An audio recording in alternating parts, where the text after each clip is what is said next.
And we are live. What is up, everybody? Oh man, STAX coming to an end so soon. How's it going, Yeah, Utah? it's going good. Yeah, it went by pretty quick actually. It really did. Yeah, I feel like 28 days is it's the right number for a limited mint. You know, that gives people plenty of time to do their research and check it out without having to like FOMO too hard into something. You know, but not dragging it out too long. You know. Yeah, get that supply capped and let the protocol do its thing. Yeah. E280 was a 28-day mint, and I feel like that was great timing. So we went with it again, and yeah, I feel like this did run faster than E280. I wonder what that is. You know, just The holidays. mm, yeah, yeah. Because we had like a good solid week there where we're all distracted. Uh, Yeah, yeah, yeah, but yeah, I feel like we got through that. It looks like most of the builders are coming back and getting back on their streams, and you know, just picking up where we left off. 2025. I'm bullish on Titan X, no doubt. oh yeah, for sure. I feel Even like especially even with the red days, it does not even phase me. Looking at the fundamentals, the supply charts, the just all the things excluding price are very bullish to me. So I know the price will follow along accordingly. You know. yeah. I mean, I think for us, because we've been here so long, to Mm. be where we are right now, like we just feel it, like we just sense it, we just know it. Because I remember when there was no projects, and the price was lower than it is now for months, Yeah. and that was a little tougher situation in my opinion. At what point did you guys decide to start building Blaze? Because like when I started building Helios, Dragon X wasn't out. There were no projects. It was only Titan X. And that's when I was like, yeah, like this is the tokenomics of this are amazing. Like I want to be a part of this, and started building. And then in that process, we had Dragon X and Titan Legends launch while we were still in development, and then we were officially the third protocol to come out. Um, were you guys next after that, Blaze? Baby Dragon X, where did they fit in? Oh yeah, you're right. They were right behind us. It was like the next day. Yeah. So Baby Dragon X, then I think us, but it took us like 6 months to get to market. We started talking about it, this time last year. So So Dragon X wasn't even launched when y'all were talking about building. um I can't even remember. How long has Dragon X been out? Dragon X has been out 366 days. So wow, they just had their 1 year anniversary yesterday. Didn't Wow. that slipped by? Yeah, Yeah. Not yeah, sure they even marketed that. right. And But then let's see, HLX 325 days. Oh, there's Hyper at 316 days. Where's Blaze at? Hey, y'all are on 206. So we had Titans of Battle, Legend X, and then Blaze. Yeah, I remember you guys were on like a pretty long um, marketing push from that. Yeah. Sparky's saying Blaze was in the works before Dragon X launched. What's up, by the way? Yeah. I It's got got some insider knowledge. Huh? yeah, I gotta hear it from the chat because This founder can't remember. It kind of, I don't know, it's weird. You know how it gets, like days just run into each other and it's like all a Mm-hmm. blur when I look back. Oh yeah, yeah. That's good. I mean, if that helps me stay focused on the long term and not like freak out on the short term stuff. You know, like red days, green days, it doesn't matter. Like I'm focused on building and doing stuff for the future.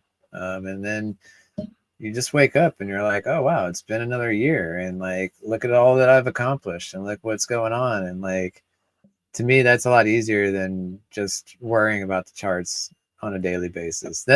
That's why like I realized very quickly on that I was not a day trader. You know, maybe swing trading, you know, medium to long term trades, but the short term trading is just anxiety ridden. Just it's insane doing stuff like that. Uh, what's up, Morpheus and Joshua? Let's fucking go. Yeah. Yeah, let's pull up. Let me start presenting here. Let's share this. Add stage. There we go. Good old Titan X Hub. We got elements on day 98. That's moving along just as quick as everything else. And then stacks 27 days, about to hit that 28-day mid phase, coming to an end.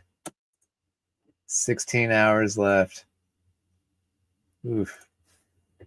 And then we get to start the fun part, the deflationary phase. The awesome part about that is the protocols do all the work from then on out. Mm-hmm. Mm-hmm. Yeah, so the same thing with like E280. You know, it's got the liquidity web, you know, paired with everything in the ecosystem. That's where the build on Titan protocols do the work. If you're bullish on Titan, you're bullish on all the projects built on it that we were just talking about on this amazing list here of 31 live protocols. E280 is just like the culmination of all of that. And then continuously building with upcoming projects. These will get paired with E280 as well. Next being Bonfire X, I believe, launching on the 20th. So yeah, and it's so in 3 months it's burned over half the supply. That's awesome. And I love seeing these single digit liquidity percents. Can you see this? Let me zoom in a little bit better. 6.89% liquid on E280. And it's capped. Deflationary. So this big red chunk is only going to grow. It's great. And then we come down here to stacks. Still in the mint phase. And already still in single digit liquid percentages. The LP on stacks, super thick. What do you think about the LP on it? You feel like it's the right amount? Too much? Too little? I think it's perfect, honestly. Yeah. I think it's perfect. Yeah. I mean, the LP is bigger than the liquid supply, and that's pretty impressive. I Yeah. think a lot of times you can have way too thin of liquidity, Mm-hmm. and it just makes things difficult and so volatile for the chart. Um, I like the thick liquidity, honestly. I think it's awesome. Yeah, I do as well. I do. And again, just with that bonded LP with E280, this is great to see. I mean, even with E280, what's out there, liquid and LPs, it's still super thick. So I feel really good about the liquidity on E280 and then being built on it. STAX is the first of many protocols that are going to be adding additional volume to E280, keeping those taxes coming in, keeping those NFT holders happy. Yeah, we're getting close to half the NFTs being burned on E280 already in only 3 months. 8,600 left with 8,200 burned. I'm very curious to see how STAX is going to go. Are we going to see the same thing where people, they think they're diamond hands and then they, I don't know what happens. they see another shiny object and they've got to go.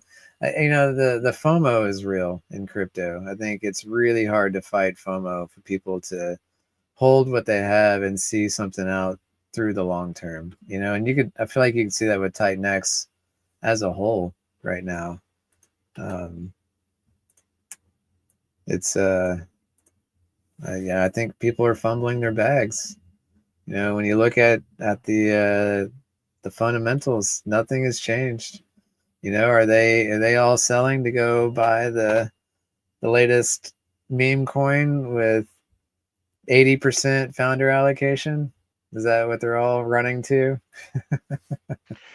Uh, Uh, it would be nice to be able to say no, that's not happening. But Solana looks like the only thing that's pumping today, and yeah, Solana and Trump coin. So yeah, unfortunately, we could try to educate, but there's many different.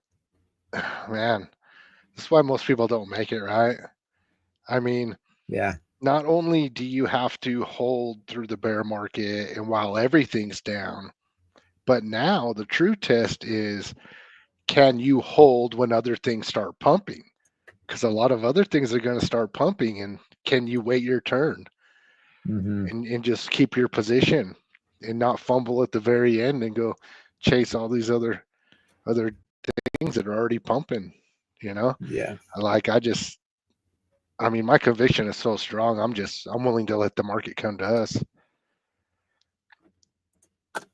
yeah. It's a slippery slope trying to chase the green candles, and then sometimes you find out, oh, I'd have been better off just holding strong. Sometimes you can win jumping around from coin to coin and making your gains.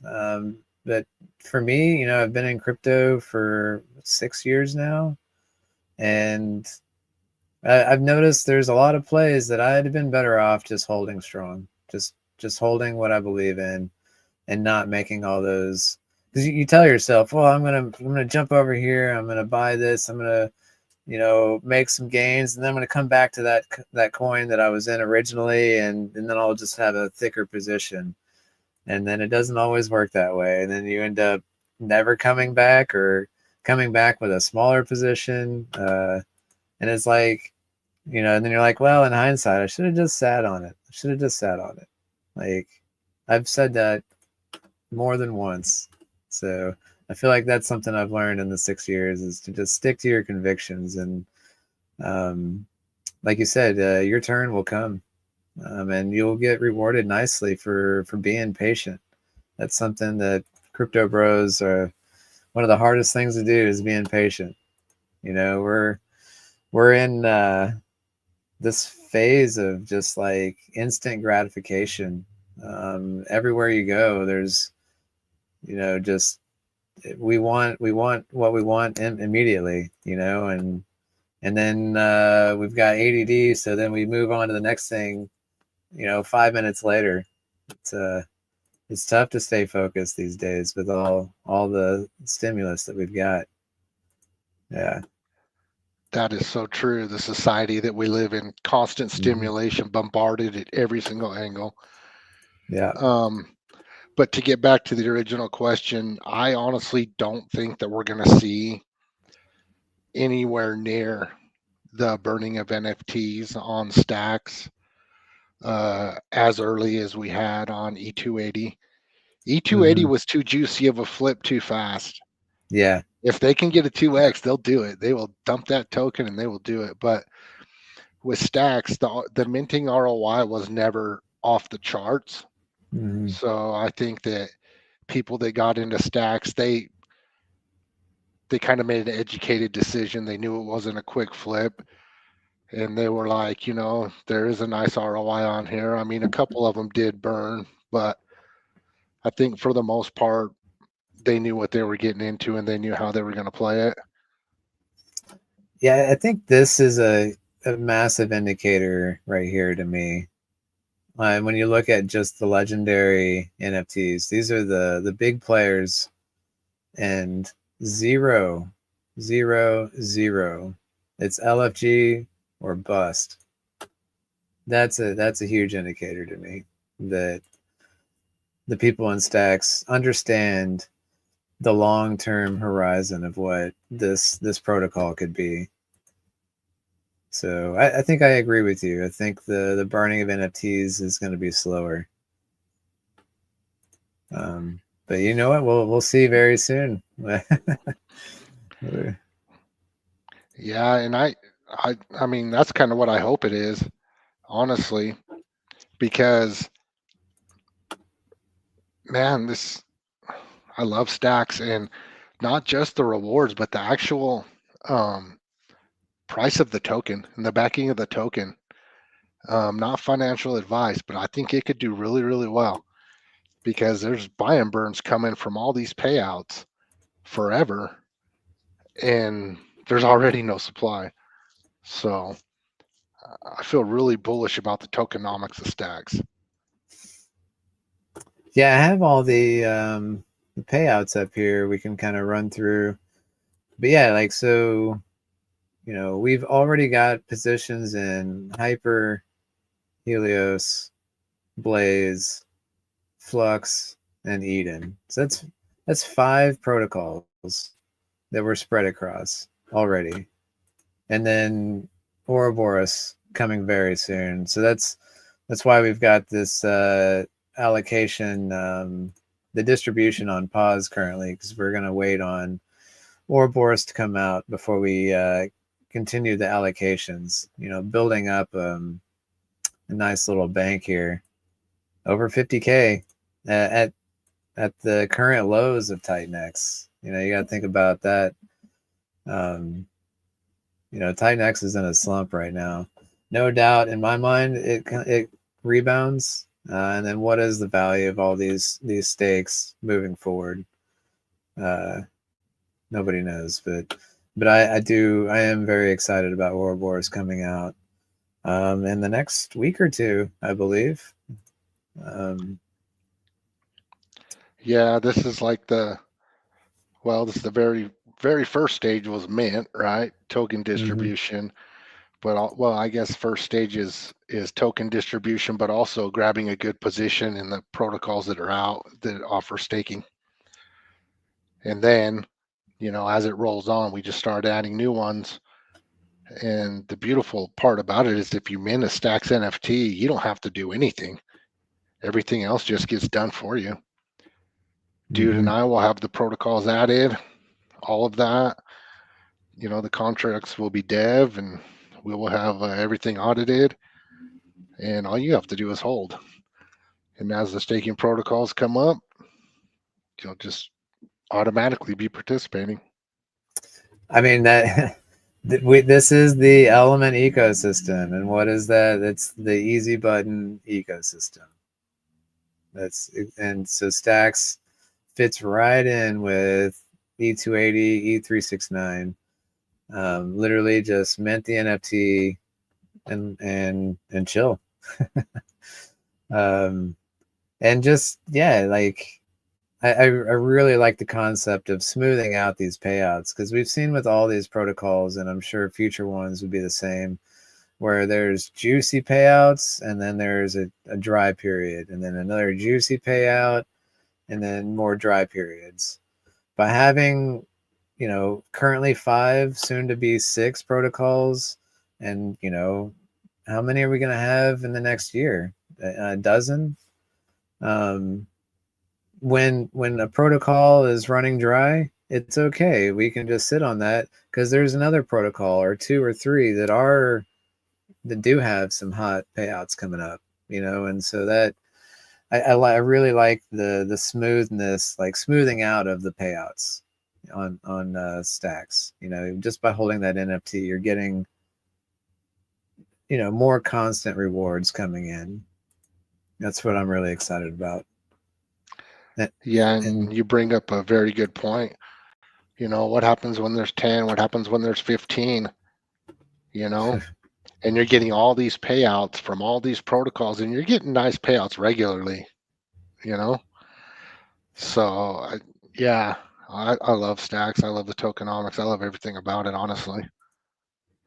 yeah, and just future proof. We've integrated X28. We have, so when we launch X28 on base and staking protocols show up on base, we'll be there. We'll be there.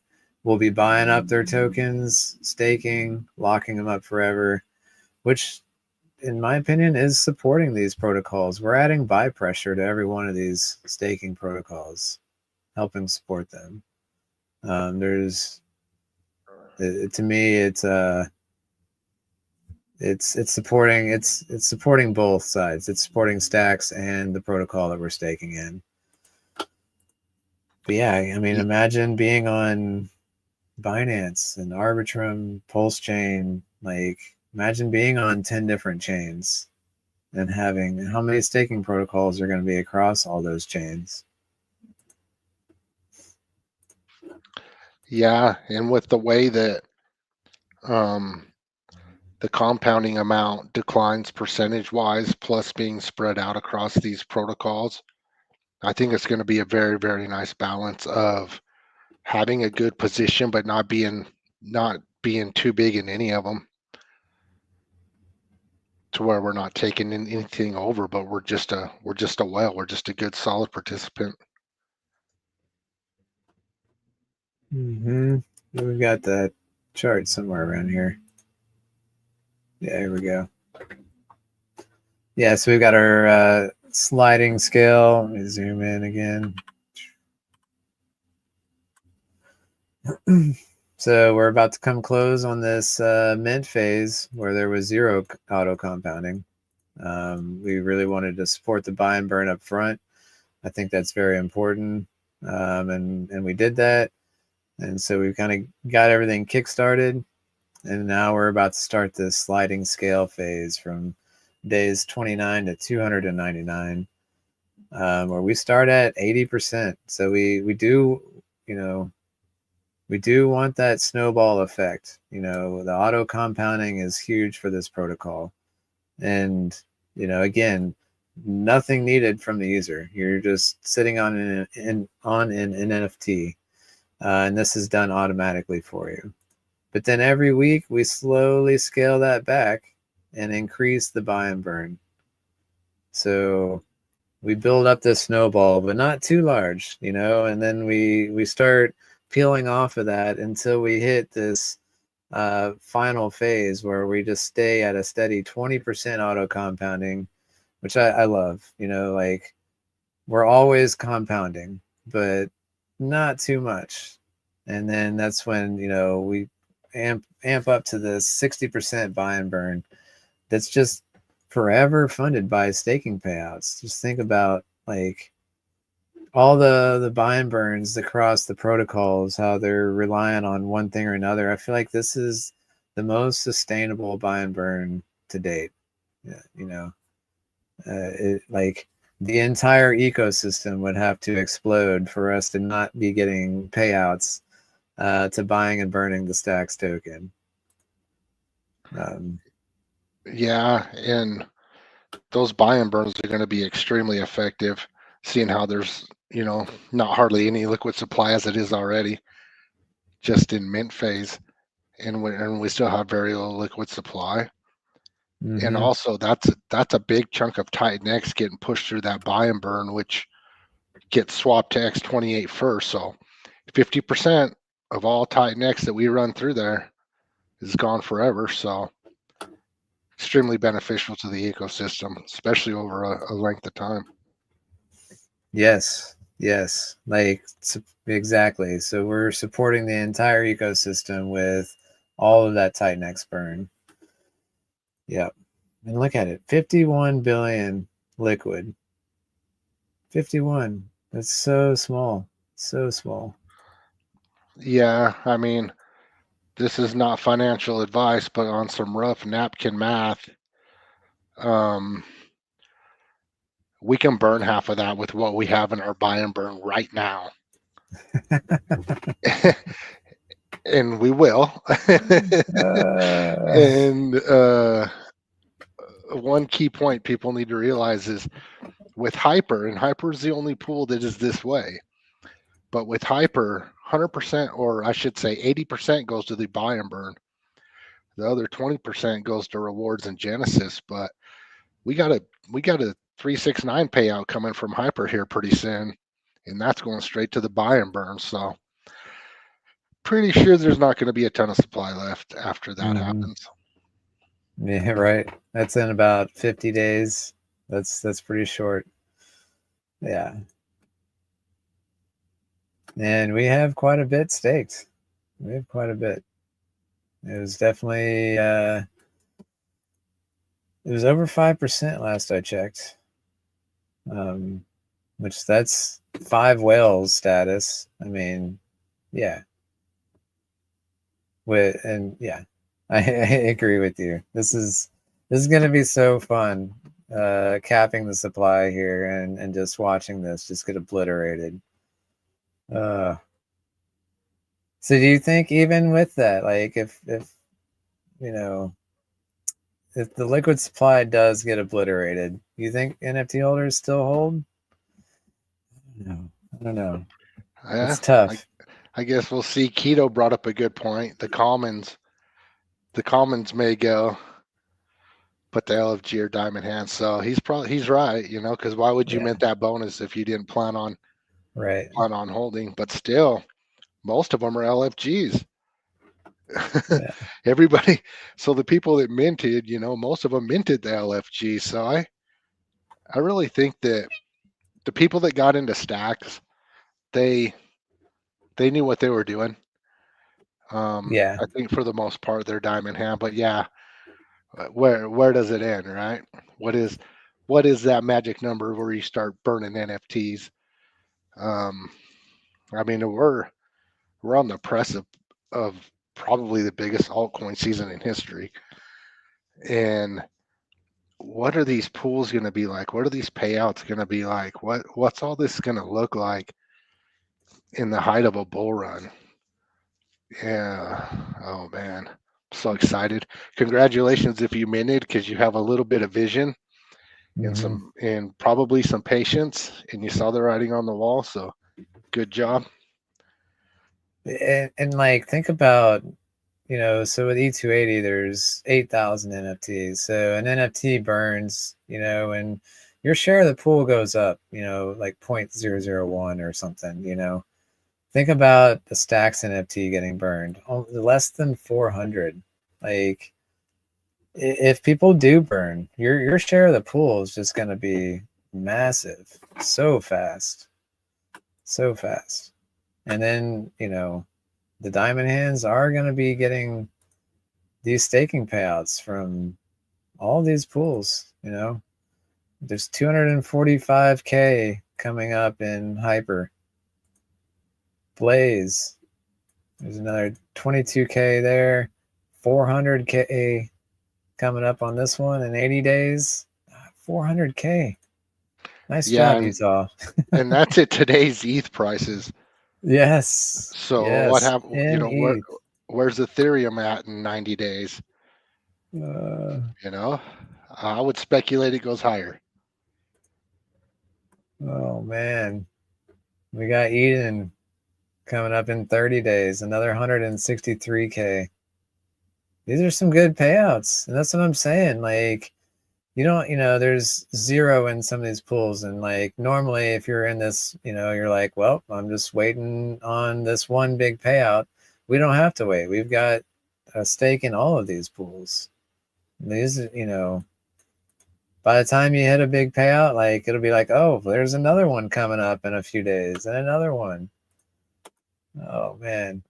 Helios, 93 days, 600 billion Titan X. Where do you think Titan X might be in 3 months? It could be full on bull market for Titan X. That's what That'd I'm be, saying. And then, all the holders of stacks are getting paid out in X28. yeah, So, your awards may not seem like anything now, but what happens, if Titan's 5x, 10x, 15, 20x, now what are those rewards worth? You know, oof, way more than you paid in a dollar value to mint these NFTs. I guarantee yeah, that. yeah. And then we got Flux. They got a 56K building up. That's a little ways out. We won't count on that one just yet, but it'll be there. Stacks will be there, ready for it. You know, and then just think about all these shorter payouts. Like yeah, it's only a grand here, a grand there, but that stuff adds up. It really does. 10 grand. Across all these pools, just nibbling at the stacks supply, and then hitting those fat payouts. And again, like I said, I'm bullish on Ouroboros. Like that's going to be another, in my opinion, a very sustainable staking protocol. If it does what it intends on doing, and people start lending and borrowing, um, there's going to be, I would say, a good slow drip of rewards coming out on that. So loving it, loving it. Yeah. Holding strong. Yes, Morpheus knows what's up. Last man standing. It's this is a fun game to play. It really is. Last man standing. Getting rewarded while you are playing that last man standing game. You know, and as everybody exits, you get more rewards and more rewards. A bigger piece of that pie while you're playing that last man standing game. Yeah, love it. Oh, dude, why not use the ETH from the treasury to buy this last Titan X dip? Oh, we're not degen. The HLX treasury is not a degen. We've got 100 billion Titan X in the treasury as it is. Yeah, 100 billion Titan X. So I do like that play, but we've got some other stuff coming down the pipeline that I'd like to use some of that ETH for. Primarily making the DAO more official. We're gonna get this registered and make this a true DAO in like the government's eyes. And I think that'll be a great play moving forward to just keep this safer, make it official that we are, like the SEC is not coming after us or anything like that. Not that I'm worried about it. It's just, the next evolution of Helios. And we're looking at adding another DAO member in the near future. If you're interested, Weaponhead, I know you're a longtime supporter of HLX or Keep It Liquid. Yeah, I think I'm happy. We've got, like I said, 100 billion Titan X. It's not a bad little stash to have. So, and Crypto Cat couldn't say it any better. Patience is key. No doubt. No doubt. And you were starting to talk, you talked about, SEC and things like that, but man, how bullish is it where we are right now in crypto? Mm. How bullish is it, with I, everything that's happening? I mean, people are resigning left and right, it's yeah. like, oh, dad's home, you know, everybody's in trouble. Look what you've been doing while dad was gone, like Yeah. people are just folding left and right, and like there's going to be structural changes, and all kinds of changes come in. And, I feel like if you're here right now, feel blessed because we were here before any of this started happening. We didn't know if it was going to happen. We wanted it to happen, but we didn't know. And we had some faith and we got here and we're building and everything just seems to be falling into place. And man, I am Yeah. so excited for that. I mean, we need some big time changes.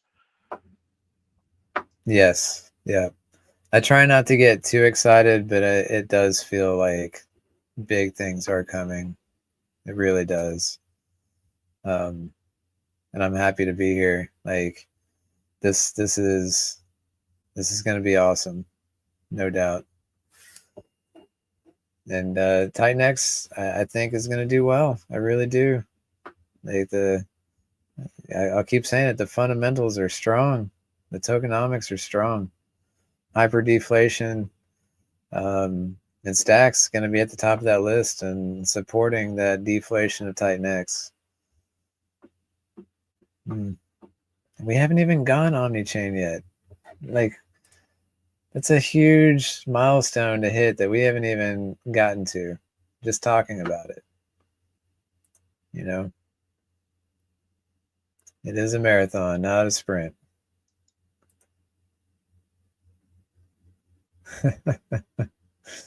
Good stuff. Good stuff. Yeah.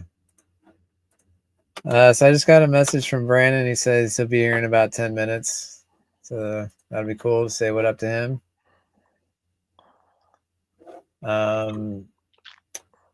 Should we do a giveaway? Should we start one of those off? Yeah, let's give away some NFTs. Yeah. Yeah, let's have some fun here. Let's see.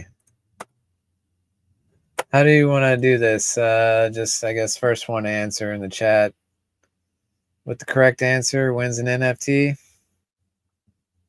Yes, sir. Yeah. All right. All right. Let's see.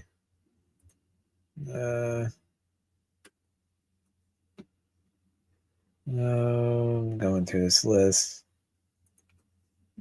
Which one do we want to start with? We kind of went over this. How much of the stack supply has already been burned? Are you guys paying attention? Give us a percentage of the stack supply that has been burned. First one to get that right gets a STAX NFT. Let's see the chat. Oof. 67. I gotta pull it up. I don't want to pull it up to verify. I Keto wasn't paying got it. attention either. Keto got it. Keto's there. All right, let's Yeah. verify. Let me pull it up. 16.75. Fast fingers. Nice. Nice work, Keto. Nice job, Keto. Yeah, I'll shoot you or shoot me a DM in Telegram and I'll get you an address, get you set up with an NFT. Congratulations. And we got Brandon here. Let's bring him on up. What's up? What is up?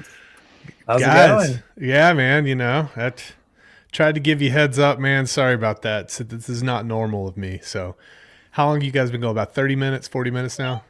Yeah, 30, 40 minutes, something like that. Yeah. Cool. Well, I'm going to start streaming this to my channel. Nice. And maybe I can kind of you guys probably already talked about everything, but maybe I can catch my audience up. We're streaming right now. Yeah, no, that's a good thing. Do you want to just kind of ask some questions? Do you want us to do a quick rundown on what's going on? Or? Yeah, do a quick rundown. And I guess the goal would be just to try to inform people about what this is all about and maybe introduce yourself too, so they know who you are on my end. Sure. I'm Dude. I've been a serial Titan X builder. This is project number 5 for me. The third project in the Element ecosystem. So, give you a little quick backstory on Element. Element 280 launched first, and that aimed to be the Titan X easy button. You Okay. can mint an NFT or hold a token, and just by doing that, it's essentially like the same as holding every token in the ecosystem. Okay. So if you're new, like this is a great onboarding tool. Like you go to Titanx Hub, you see 30 projects, and you get overwhelmed. You're not sure what to get in. You can just hold E280, and the way it's designed is it's got a liquidity web. So Element is paired with all the protocols in the ecosystem, including Titanx and X28. And so it's got that strong bonded liquidity. And so its value is going to go up and down with every um, price movement of all the other tokens. So if Morpheus does a 2x, Element's going to see some of that value come towards it as well because it's got a pair with Morpheus. Sure. Yep. So Great. And talk to us. Kind of more about what's happening with Stacks here. yeah. So Stacks is the next evolution of the easy button. That's kind of what we're trying to do with the Element ecosystem. And so Stacks is the staking easy button for Okay. Titan X. What's the So website? element280.win. Okay, that's for Stacks as well. Yes. Okay. Yep. Just pull this up. Perfect. And it is a limited mint. So after 15, so this was 28-day mint, and we are running up to the last 24 hours. So you've got 15 more hours to do some research, check out the documentation, do your own research, all that good stuff, and jump in on this.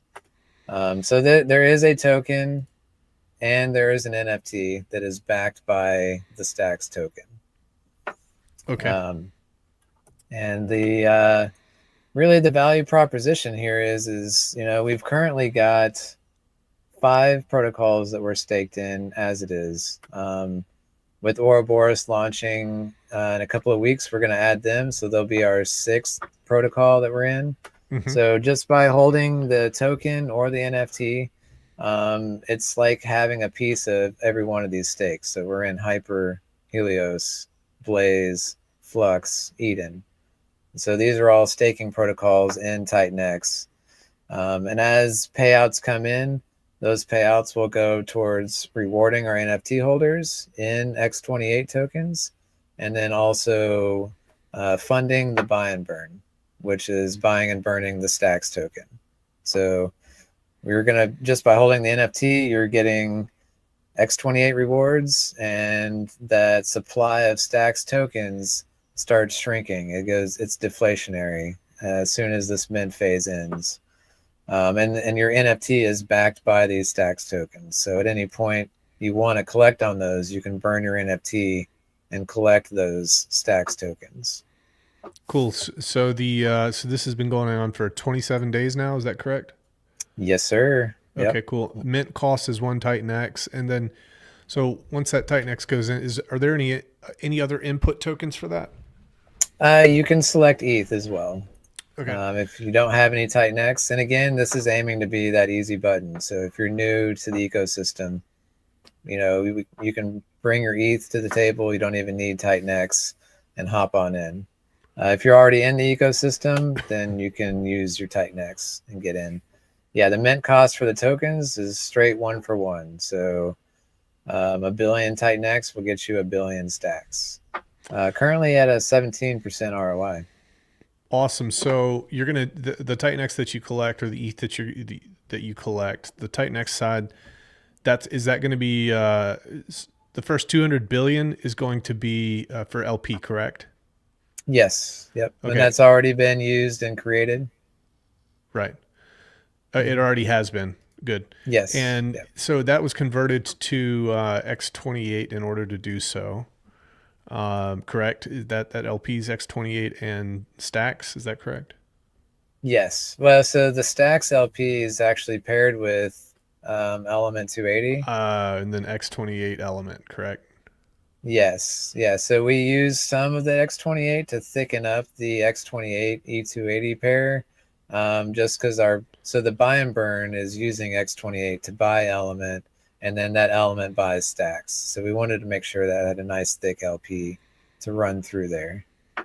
So So after LP creation, 100% of the rest goes to buy ecosystem tokens and max stake. Allocations are on hold until ORX staking is released. Till then, the Titan building on the Stacks Bank from mints and staking payouts. Cool. So you've got what are the percentage allocations? Yeah. So they shift depending on what's hot, what's going on. So we've kind of adjusted them a couple of times since launch during the mint phase. Mm-hmm. And then like you're saying on the white paper, we've got everything zeroed out. So it's just the Titan X that's coming in is just accumulating into the bank. So we've currently got 50K worth of Titan X waiting to get distributed.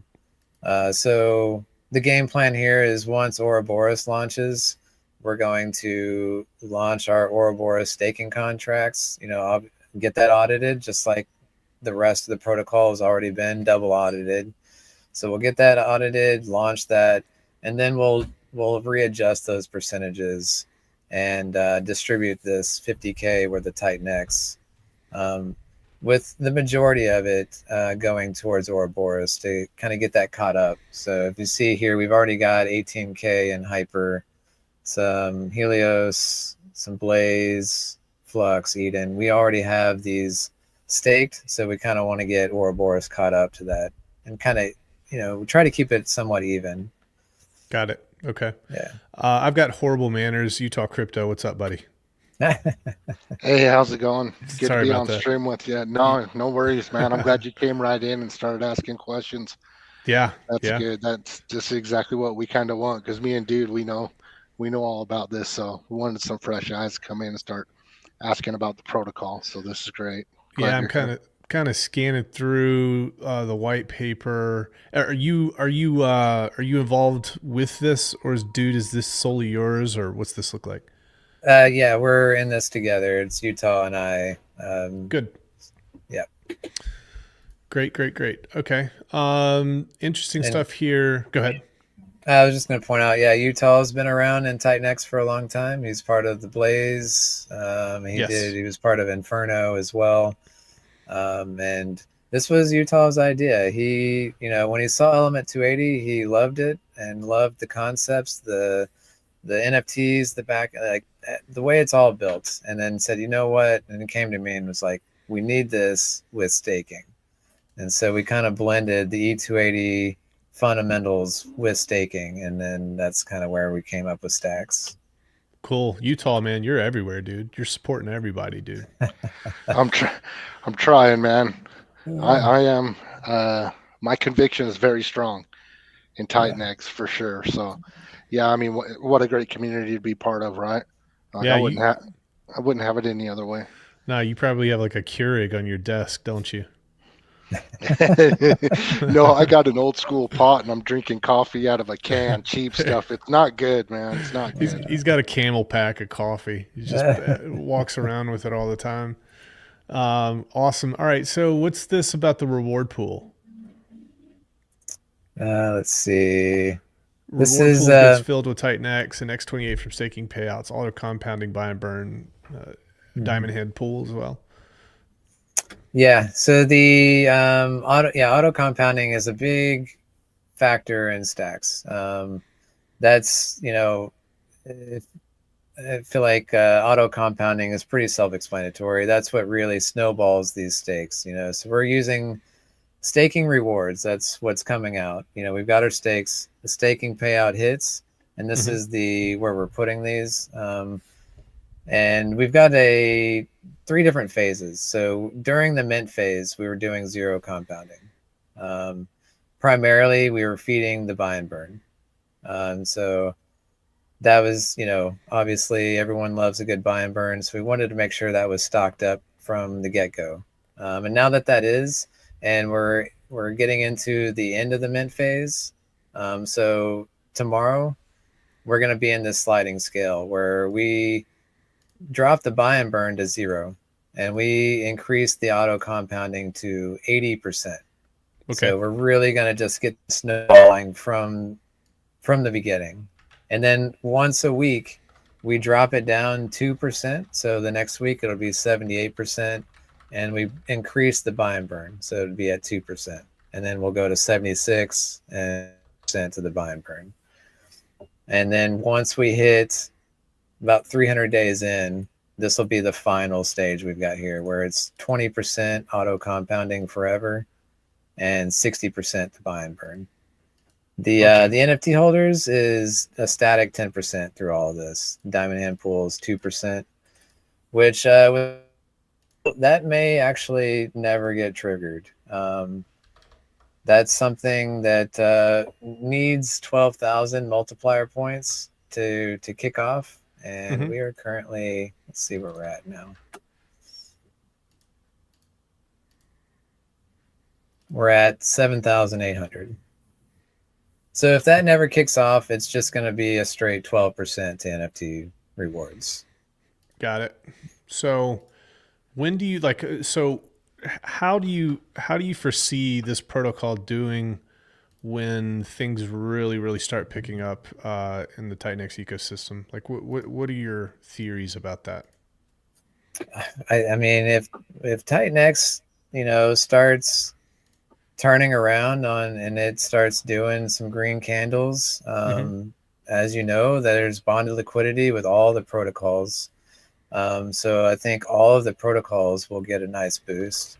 Yeah. And protocols like Blaze, the ROI on Blaze is dependent on the value of the Blaze token versus the ETH you're depositing in. So TitanX goes up, Blaze goes up. Now the ROI on Blaze is higher, and we get more participation coming in.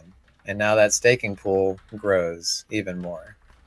And that's basically how it is across the board with all of these. So the way I see it is TitanX picks up, all the build on TitanX protocols pick up, and all these staking pools just get rejuvenated. Love it. And then, I'll go ahead, please. Yeah, not to mention, this is paired with Element 280. And so with all the build on TitanX protocols going up in value, the value of E280 will absorb all of that price action as well. And that's what STAX is built on. So it's not just TitanX, it's any of the build on TitanX protocols. If they do well, the value could go up just on that as well. Awesome. Cool. And do you have any, is there anything next after this? Anything you have planned in the hopper? Always. Come on, are you going to give us something here, man? What's up? Come on, man. Well, yeah. So not too much, but Omnichain E280 is coming. Yes, that's definitely in the works, and I'm excited about that. I was just talking to Utah not too long ago about it as well. He likes what I'm cooking on that. That's going to be bullish for Element 280. And again, like I said, STAX is built on it. So that's really going to support STAX as well. But really, I think STAX on its own is just with the sustainability of STAX, I think, is none other to any of these other protocols. We see buy and burns across the ecosystem, and a lot of them slowly drip into nothingness.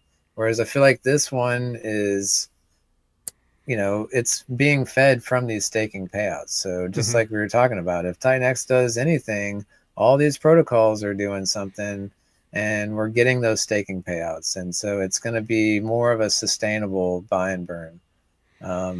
And it's not, going to do trillions, and overnight, but it's going to be a nice steady drip.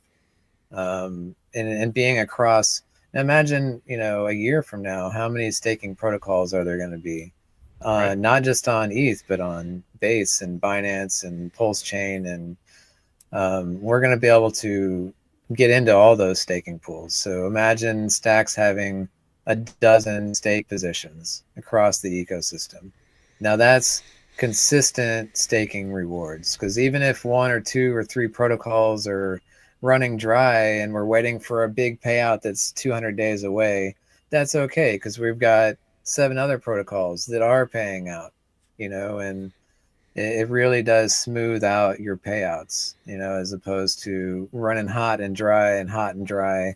This is just going to be a nice, smooth, um, consistent drip to the buy and burn to the NFT holders. Cool. So to summarize for kind of my crowd here, we've got the Stacks protocol, which is tied into the Element 280 ecosystem. It's primarily designed to basically simplify and enhance staking for Titanx holders by doing a couple things. So we've got auto compounding, we've got the staking, we've got enhanced rewards as well that's built into this. You've built in sustainability specifically for buy and burn mechanisms, which is important. You also have NFTs involved in this as well. Stacks tokenomics, you've got a 28-day minting period where one Titan X or the ETH equivalent is equal to one Stacks token. We're on this 27th day now. I think you said that.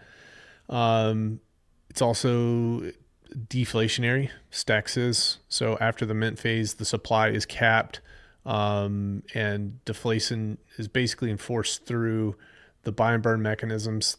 There's no taxes on this whatsoever, correct? Correct. Now, Okay. you do keep in mind that Element 280 is a tax token. Right. And so moving in and out through that Element 280, there is tax involved on that to feed the Element 280 tokenomics for those NFT holders. Got it. So all the NFTs they're backed by Stacks, correct? Mm-hmm. And there's a 9-day there's a 9-day cycle in that? Yes. Okay. Yes. So within that 9-day cycle, these each NFT has that Stacks backing, and it can be redeemable after a 9. Can be redeemable during that 9 days or no? So it's just like once you mint an NFT, you have to basically wait 9 days. Okay. And that was just to prevent people from minting an NFT, collecting a distribution cycle, and then burning their NFT and basically just vampiring that pool.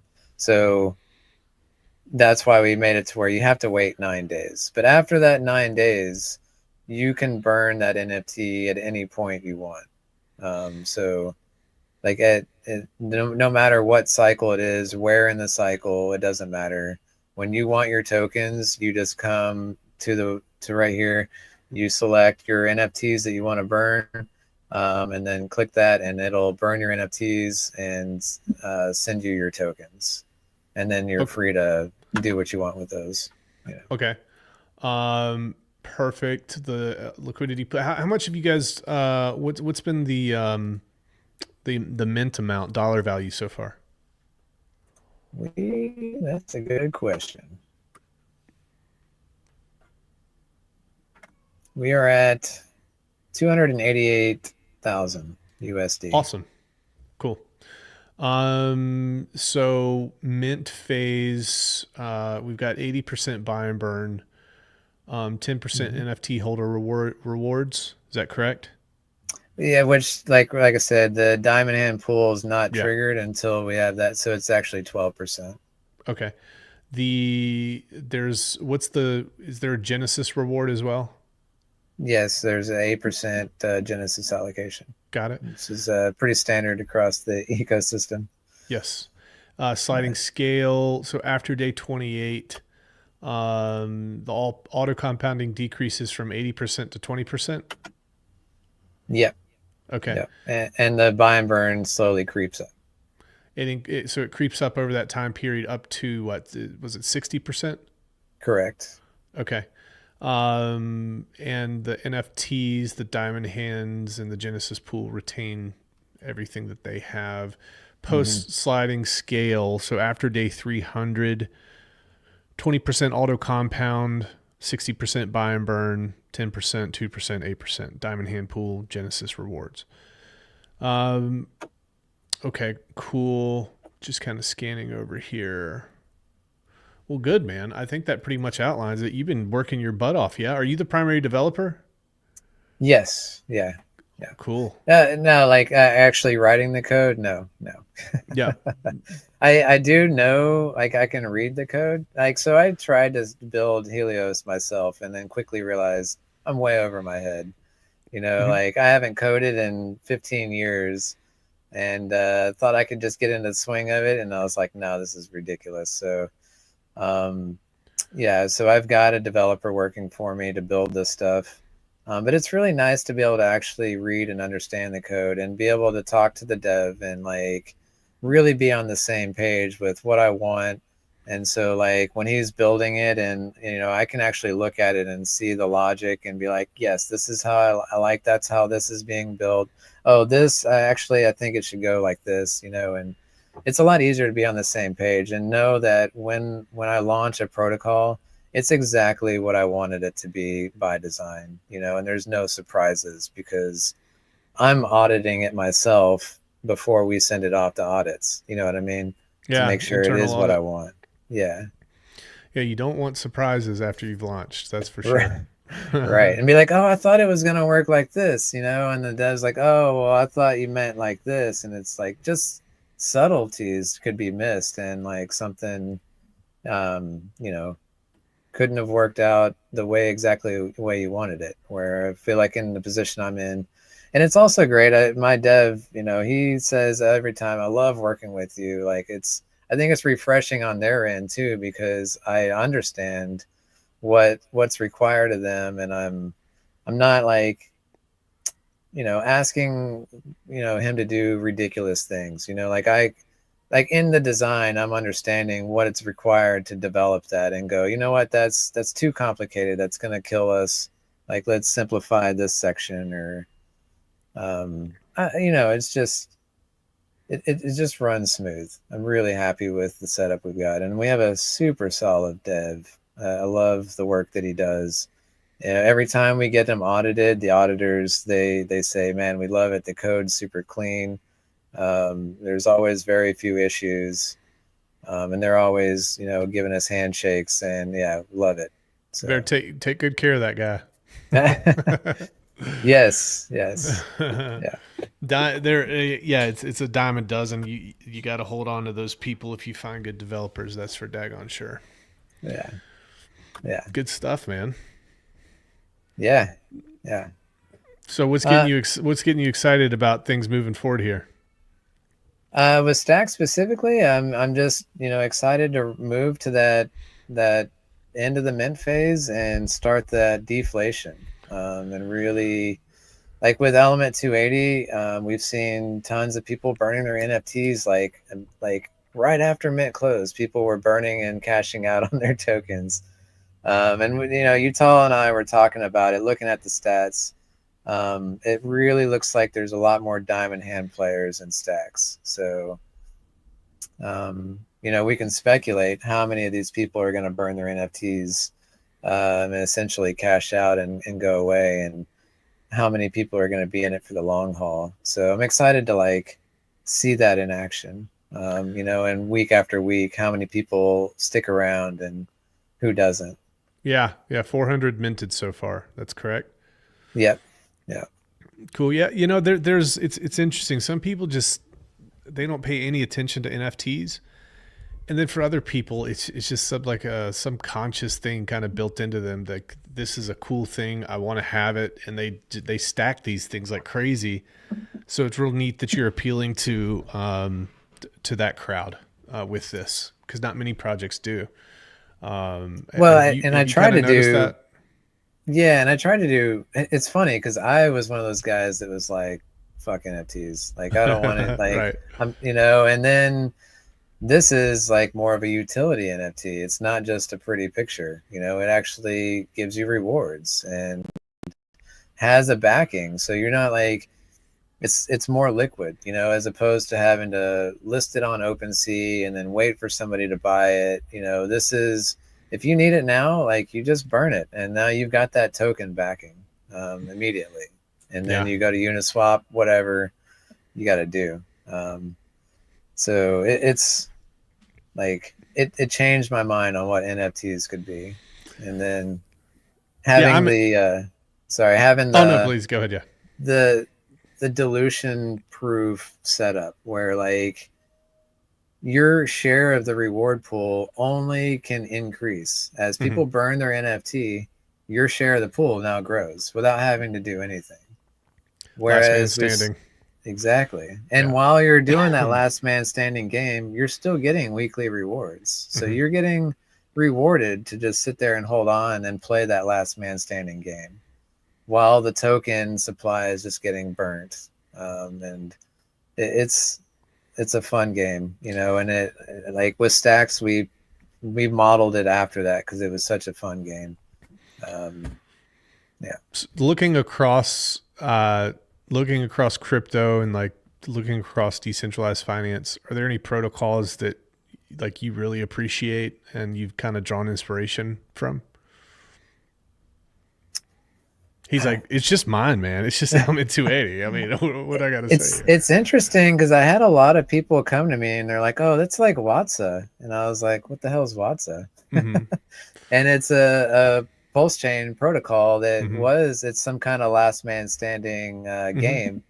And I literally had no idea it existed until after we launched Element 280, and I was like, oh wow, like okay, I'm not the first one to have this idea. I feel like I did have some cool tweaks that's different from what they had, not even realizing it. Yeah, what's that Icosa, Hedron, that's wild. It's going to take an afternoon to wrap your head around it for sure. Yeah. Lots going on there. Yeah, Titan X introduced me to Pulse Chain altogether. I had no idea who Richard Hart was, Pulse Chain, nothing until I got into Titan X and then realized there's a lot of mingling going on between the communities. Yeah, it's fun because I kind of look at the Titan X builders as giving inspiration to some of the Pulse Chain builders because it's an interesting culture. It's like building is not as prevalent over there. But at the same time, it's like a dirty little secret, and they get to burn the midnight oil and watch these streams and see what people are doing with protocols that are cool and innovative and pushing things out, so they can draw inspiration too. So I like that there's this intermingling between the communities, which is why I like to stream this stuff on my channel too. It's primarily a Pulse Chain channel, so right. And Pulse Chain crowd, yeah. Yeah, and I really like embracing that. You know, that's something that I liked with Titan X is like, let's get rid of the toxicity. Let's all build together. You know, and I think the tokenomics of Titan X make it so to where you do want to cooperate with others, and we're all in this together. We're trying to lock up or burn Titan X, and we're all working at attacking that one token. And by everybody being bonded with it, we all win. So that's really like what I like about it. And that's what, you know, I really wanted with Element 280 is to bring it all together. And yeah, and I'm embracing Pulse Chain as well. We've bridged, you know, we see Titan X bridging over. I've got Helios bridged over there. You know, I've built Giannis, which is another LP web. I feel like Giannis was kind of my testing grounds for the LP webs. Because is that on Pulse Chain? Yes. Yeah. Okay. So you were just tweaking and testing, experimenting over there, correct? Yeah. Nice. Yeah. So I found out about Pulse Chain and then was like, gas fees are super cheap. Like, you know, testing, I could test on mainnet because it was like, you know, $1 to launch a contract, you know, so played around with that and I liked the LP web concept, which Pulse Chain showed me. And so I played around with it. And so Giannis is mintable by burning HLX, and then you can mint Giannis. And so this is kind of like an offshoot of Helios, more like a side project, because it's not necessarily a build on Titan protocol, because we bonded with all of the Pulse chain tokens, Sure. and all the top ones. So I didn't really push it too much on the Titan side of things, but it is a protocol that does blend the two, and our primary pairs with Giannis are HLX and Dragon X, Titan X, but also Pulse and Pulse X and Hex and all those top tokens. Yeah, and it's been interesting, and I learned a lot, like I said, and then that's kind of where, when I built Element 280, and because originally with E280, we wanted an NFT just be backed by all these tokens, and then realized that was like not really doable. We actually shelved the whole E280 idea because we couldn't get it to work. And then like a month or two later, came back to it. And then that's when we realized, oh, we blend it with the bonded liquidity. And now you don't need a NFT that's backed by all these tokens. It can be backed by one token, and that token is essentially bonded with everything else in the ecosystem. So it's like a solid blend there, I feel like. Yeah. Awesome. Yeah. Have you spent any time checking out, like, there's been mention and talk of base. So have you spent any time over there kind of checking out doing the lay of the land, I guess? I missed the beginning of that. You said something about base.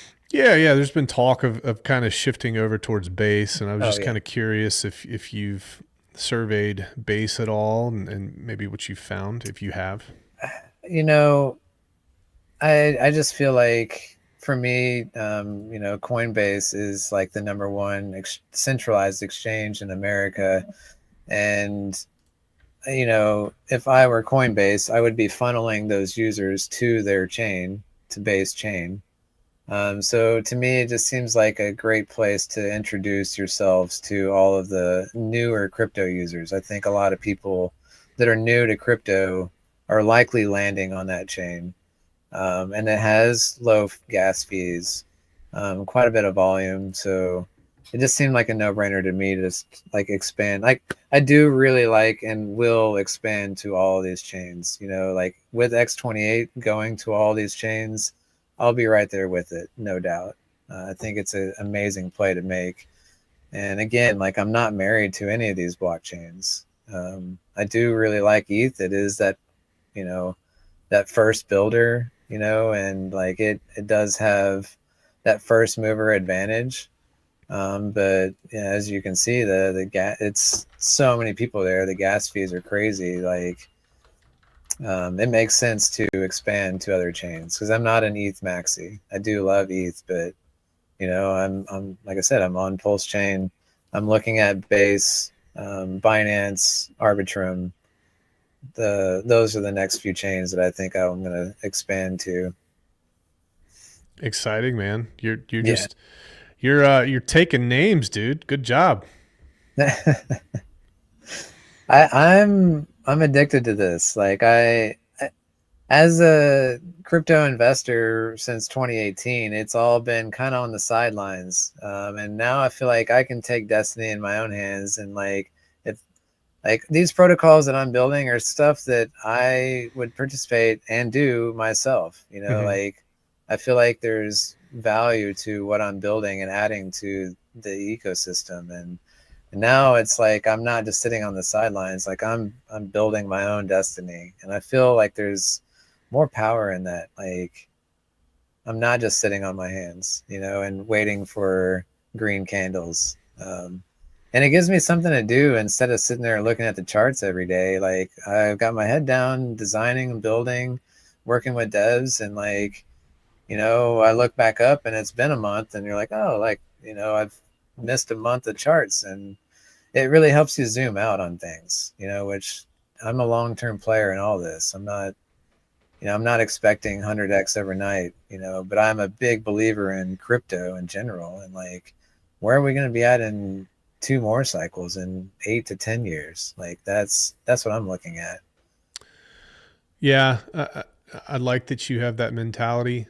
there's going to be many things that kind of bring themselves to the forefront here as technology develops, as the friction between chains decreases because of that technology being able to transfer value into different blockchains, and to be doing what you're doing now, to have the long-term mindset and to be positioned to take advantage of these things in the future. That's only a great thing for you. You're gaining a tremendous amount of experience right now, and so is everybody else who's participating in these thought experiments and these protocols. So the amount of experience that you're getting compared to people who aren't is just, it's vast. It's vast. Yeah. So good for you, man. Yeah, I always have to remember like how like DeFi, like there's still people out there that are like, what is Bitcoin? You know, like what is any of this stuff? Like we're miles ahead of those people, and we've got a long ways to go with the software side of things, the easy onboarding, you know, and like DeFi still can be a headache, like you're saying, and bridging tokens from one chain to another, or just dealing with connecting. Like Web3 in general is still such a baby. You know, we have a little bit more to grow up before the masses really show up. But that's how this is lucrative, though. If it was easy and everyone was here, I don't think the gains would be there. You know? This is going to look so different in really probably 5 to 10 years. Oh, if we were to have the same conversation in 5 to 10 years, we'd look back on ourselves and say, wow, we just had no clue. Because it's moving so fast. And I think that the technological advances and really the raw brain power that AI is bringing to the table, it's going to solve a lot of really difficult problems in very short amount of time. Very, very short. There's an AI article that I read, and it basically said, you know, if you're a substantial apex financial institution, and you take a look across the world and you hire on, you know, 1,000 junior associates, and you're basically having these people research for, 50 hours a week for 365 days, 1,000 of these people on one problem. You know, with AI, that same problem can be researched and solved within 5 minutes. So, and then think about the conclusions that 5-minute research has, and then you plug that back in to solve other problems that came up. So when you graph this from a learning perspective, that it's just exponential learning, and that's going to apply in all technological sectors, blockchain and medicine and all sorts. And so we're just I don't really think we understand either. I don't think any of us, including myself, understand how massive a shift on society that this is all going to be. I think we can understand it, but not necessarily comprehend it. Just like the size of our universe, it's like we can see all the zeros and how big it is, but do we actually comprehend how massive it is? You know? Yeah, exactly. And I look at it like the internet. Like imagine, like people couldn't imagine life today without the internet. You know, and it wasn't that long ago before, like it's only been what, 25 years, 30 years, like, and I couldn't imagine life without it. Well, yeah, we're creating an alien civilization right now. That's what AI is. It's really the Matrix, man. I mean, just as a percent of GDP that nations are going to have to spend to keep up with this AI like race, it's going to keep increasing. You're going to need concrete. You're going to need superconductors, and you're going to need all sorts of energy and power, nuclear energy, and it's just going to explode. So, and we're feeding this thing that might take us over one day. It's kind of weird. Hopefully we put some guardrails in. Yeah. But I do know blockchain is a part, no doubt. Like there's the actual distributed ledger technology. It's unanimous that it's amazing technology. The arguments are whether or not Bitcoin has value, you know, or something like that. But I think the technology that it's built on everyone agrees is the future. Yeah. Yeah, and the truth of the matter is, distributed technologies, from an abstract standpoint too, they also go into other parts of industry. So imagine if we had a distributed energy grid, how beneficial that would be. Yeah. Imagine if many things. So distribution is a massive fail-safe. It's massive amounts of redundancy. It also encourages, in a way, kind of free market participation as well. If you make it so, if it's not centralized. That's one of the big problems that I see right now is the people that were preaching true decentralization in the past. All those people are long gone because they're greedy and fat and happy and rich now. And they're not teaching anybody that XRP is not decentralized. And quite frankly, at this point, Bitcoin is not decentralized. It's not through any fault of their own per se. It's just kind of how this all played out. But you talk to the average Bitcoiner and they don't realize that the Bitcoin core code can be changed. And it has been changed many times in the past with the Bitcoin improvement plan. And then you see these big players stacking Bitcoin, for example. And, the people who control the hash power and the people who control the Bitcoin are the people that can change the core code. And you look at BlackRock and these other 21 in the United States ETFs and across the world, they're going to probably want to inflate the Bitcoin supply at some point. And they're probably going to, and they own 10% at least shares in the top 5 mining companies, publicly traded mining companies in the world for Bitcoin. So are they going to kind of rally the troops to put through some proposals to get a bunch of people on board to push a 51% and then, change the Bitcoin core code and fork it? I think that's probably what's going to happen. That's insanity. Well, then the other problem is the current economic system, the centralized economic system that the world adopts, allows these countries to print money out of thin air and then they go and buy up the markets. How does that make any sense? Right. Like, that's scary, and that's not something that's talked about by nearly anybody that I've heard. I mean, that's what drove me to crypto in the first place, is getting away from fiat and the centralized process. The Federal Reserve is not federal. It's a private entity. It's private. It was formed to kind of quell and solve some problems from some senators in the early 1900s. But it seems to me quite obvious that it's part of that bureaucracy. But Strategic Bitcoin Reserve, United States, is going to start stacking this. Well, where'd they get the money? We're $35 trillion in debt. It's not real money. Yeah.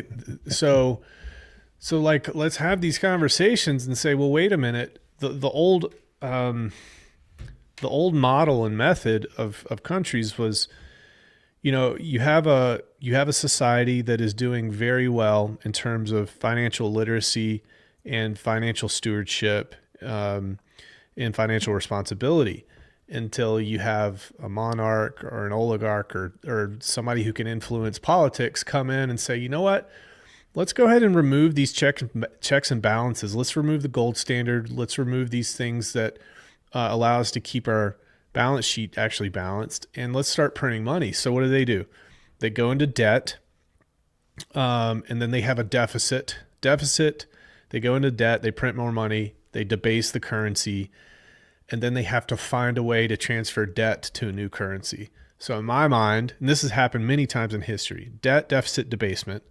In my mind, we are at the latter half of this stage where we're just transferring all our debt into Bitcoin, and then just going to try to magically make it go, use the rest of the world in the third world as exit liquidity for the United States debt's problems, not change anything fundamentally about how we do business with the Federal Reserve or anything else. And we're stuck with the same issue. I think that's a very objective way to look at what's happening right now. So those conversations are going to be, that's heavy. They are. And these conversations are going to be, they're going to be driven by people like you and I who actually understand what's happening. We don't have the wool pulled over our eyes. And hopefully most of us haven't gotten incredibly greedy to such an extent that we can't actually talk about these things objectively anymore. So it's up to us, really. Yeah, that's one thing that I felt like Bitcoin brought to the table is it kind of evened the playing field, like at least, well, you're talking about them inflating it, but at least at this point in time, they can't inflate it. There's a lot of stuff going on. I don't really want to go too deep in the manipulation and game that they got going on, but I've always felt like I can kind of play with those whales and play that game and use my gains from being in crypto alongside all these players and use it for good. Like I can be a part of that game, and especially with like what we're doing, like we're building our own fair DeFi, and to me that's massive to be able to play alongside them and use these funds for awareness and waking people up to like what's actually going on around them, and hopefully have the masses really, because it is like it kills me to see these people that get in and they just want to play in the meme tokens and just try to make a bunch of money to then cash out back to their fiat system and go back to the old ways. Like that's not supporting the mission at all, and like I'm hoping to be here long term and use that my gains to raise awareness and let people know why we're here, and that is the decentralization and bringing the power back to the people, those types of things. Well, you can think about it. Yeah, I agree. And you can think about crypto as a way to redistribute worthless fiat back to better people. Because if you're participating in cryptocurrency and it appreciates 10x, 20x, 1000x against that junk fiat, well, when you cash out, you get that back in your pocket. And that was not possible, or very unlikely to be possible for regular people in the real world who are working 9 to 5. Crypto is the only asset in the world that would allow you to do something like that in such a short amount of time. So I think there's no better example of knowledge is power than what's happening right now. Learn about crypto and it can fundamentally transform your life or just make it a lot better. If it doesn't fundamentally transfer, it's not going to hurt as long as you go about it the right way. So, Right. Good points that you brought up there. Yeah. I mean, power or money can corrupt people. It's understandable to see, like, I could understand how somebody that is here for decentralization and the movement and then make, $10 million and then get corrupted and just disappear and not follow through with those fundamentals that they showed up in. It's tough. Yeah. Yep. Absolutely. Well, cool, dude. I always feel funny saying that because I say dude all the time, and now you just trapped me. I stole it. That's Yeah. all this is. We want to give away some more NFTs. We gave a couple earlier. You down with giving some NFTs away to your community? Yeah, I'm sure. I wasn't expecting it. Sure. What do we do? Utah, you wanna? We're just doing some trivia. So basically, first person to get the right answer in the chat wins a STAX Common LFG. Let's freaking go. Yeah, give me a second and I'll pull up a question, okay? All right, cool. Did we miss anything in the chats here? We got someone playing their last man standing.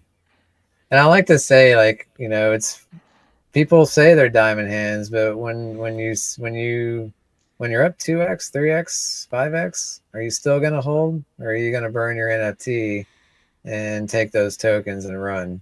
Well, the blockchain tells us that about 90% of people don't hold. Now, you might have a community that beats that average, but most of the time. Right. Yeah. Yeah. It's just funny to me. Yeah. What sort of questions are going to be like? What trivia? The first one was just how much of the STAX token has been burned already, Got which it. was 16.75% already burned. Cool. Yeah. Okay, so this next one, there's multiple answers for it. So we'll just take whatever one we think is the first one that we think qualifies. So here Right. it is. What makes stacks different from traditional staking methods? Okay. It's a good one. Yeah. Yes, and E280 has burnt over half the supply in 3 months. It's amazing. Substantial. Yeah, I love it. Yeah. And that's a good marketing tool for speculators. People like that sort of stuff. Yeah. Yeah. All right, we got some answers coming in here.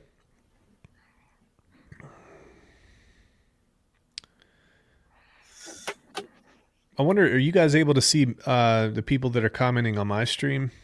Yeah, I- I Can we think so. Yeah, I Think so? believe so. Yeah. Good.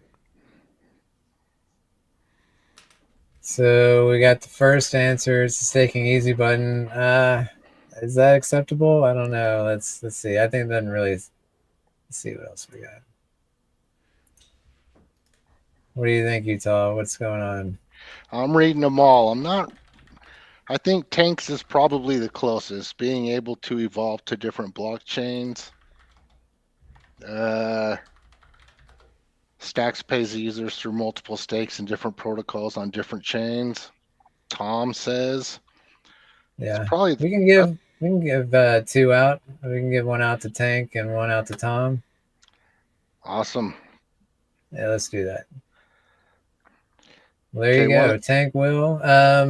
Let's see. I would say DM me. What's the best way to get in contact? Um, I think X is probably best because post your X handle and in the chat so that I know who it is, and then you can DM me on X. Or if you prefer Telegram, you can post your Telegram or X handle so that I know who you are when you DM me, and I'll send you out an NFT. That's Tank and Tom. So yeah, what I was really hoping to see was liquid staking. You're not locked into these stakes for years, but yet you're still receiving the rewards of the long-term stakes. yeah. Yeah, I kind of want to show this off here. It's on our front page. What really sets us apart? The liquid staking. Getting access to these premier pools without having to commit to it, I think, is amazing as well. It's like we're doing max stakes, but if you're holding the STAX token, you're liquid. You can get in and out of that token as you want, but holding that token is getting you access to these premier pools. And that's like what I'm talking about is like this 888 payout. It's for Diamond Hand Club members only. So you're getting access to this payout. I believe, yeah, and Flux has one as well. This is only eligible to certain stakers, and by being in stacks, you're automatically eligible on that. So, yeah, consistent payouts. This is another big one, adaptable to stay current with new staking protocols. This is something where we're always going to be current, just like we were talking about. Ouroboros is launching in the next week or two. We're going to be in that, right behind that. And then any future protocols, we're going to be there. So just holding the token or the NFT, you're getting into all these staking protocols and getting that max stake reward without having to lock up your tokens. And then also never getting diluted, I think, is massive. Holding that NFT, your share of the pool can only go up. Whereas with any staking pool, you're always constantly fighting other people coming in and staking, and your share going down. This is the opposite. Your share of that pool can only go up because these NFTs are capped. They are capped in 15 hours. 15 hours left. So, yeah. Did they post their names on here? Let's see. Make sure you post your handle in the chat so that I know who you are when you DM me. Please. That's Tom and where'd he go? Tank Will. Yeah.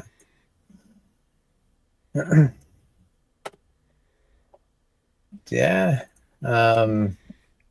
So how are you feeling about Titan X? I see Build the Tech, you guys have got Bonfire launching.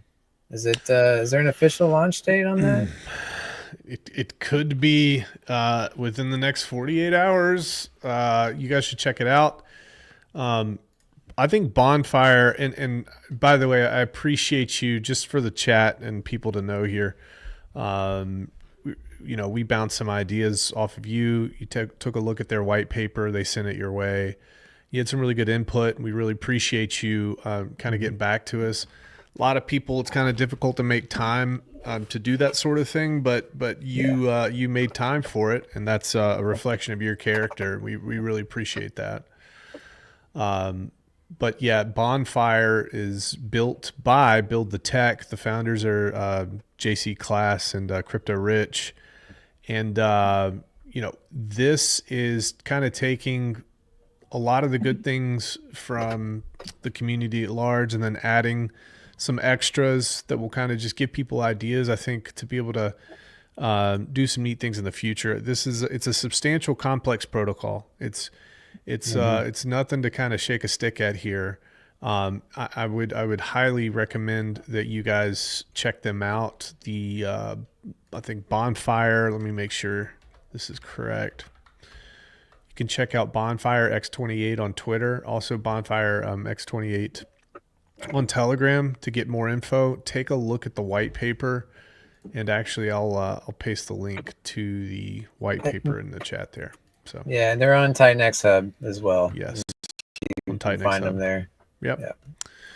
So we'll be talking a whole lot more about that as well, and just helping educate people about that. But those are top-notch guys, super smart. Somebody asked us, did you help put together the tokenomics? I said, no, this was all their idea. All the credit goes to them. We feathered and made suggestions along the way, but a large, vast majority of that was all them. So a lot of credit goes to those guys. Some really, really smart ideas. So I'm excited about that. Yeah. It's I haven't had a chance. I've seen them on several streams, and I've been meaning to hop on. It's just the timing hasn't been right. But I'd be interested to do a stream with them. Yeah, dude, they'd love it about it for sure. Yeah. I think you guys get along pretty well too. So some good guys over there. Yeah. So check it out. It's substantial. I'm very interested to see how it plays out. And in terms of Titan X ecosystem at large, I've at this point I have such a long-term mindset that none of this short-term stuff bothers me. It doesn't matter if it's Titan X or anything else that I like and hold. What matters to me is just upgrading, executing, improving over time, and eventually the sum of all of those actions will manifest good things.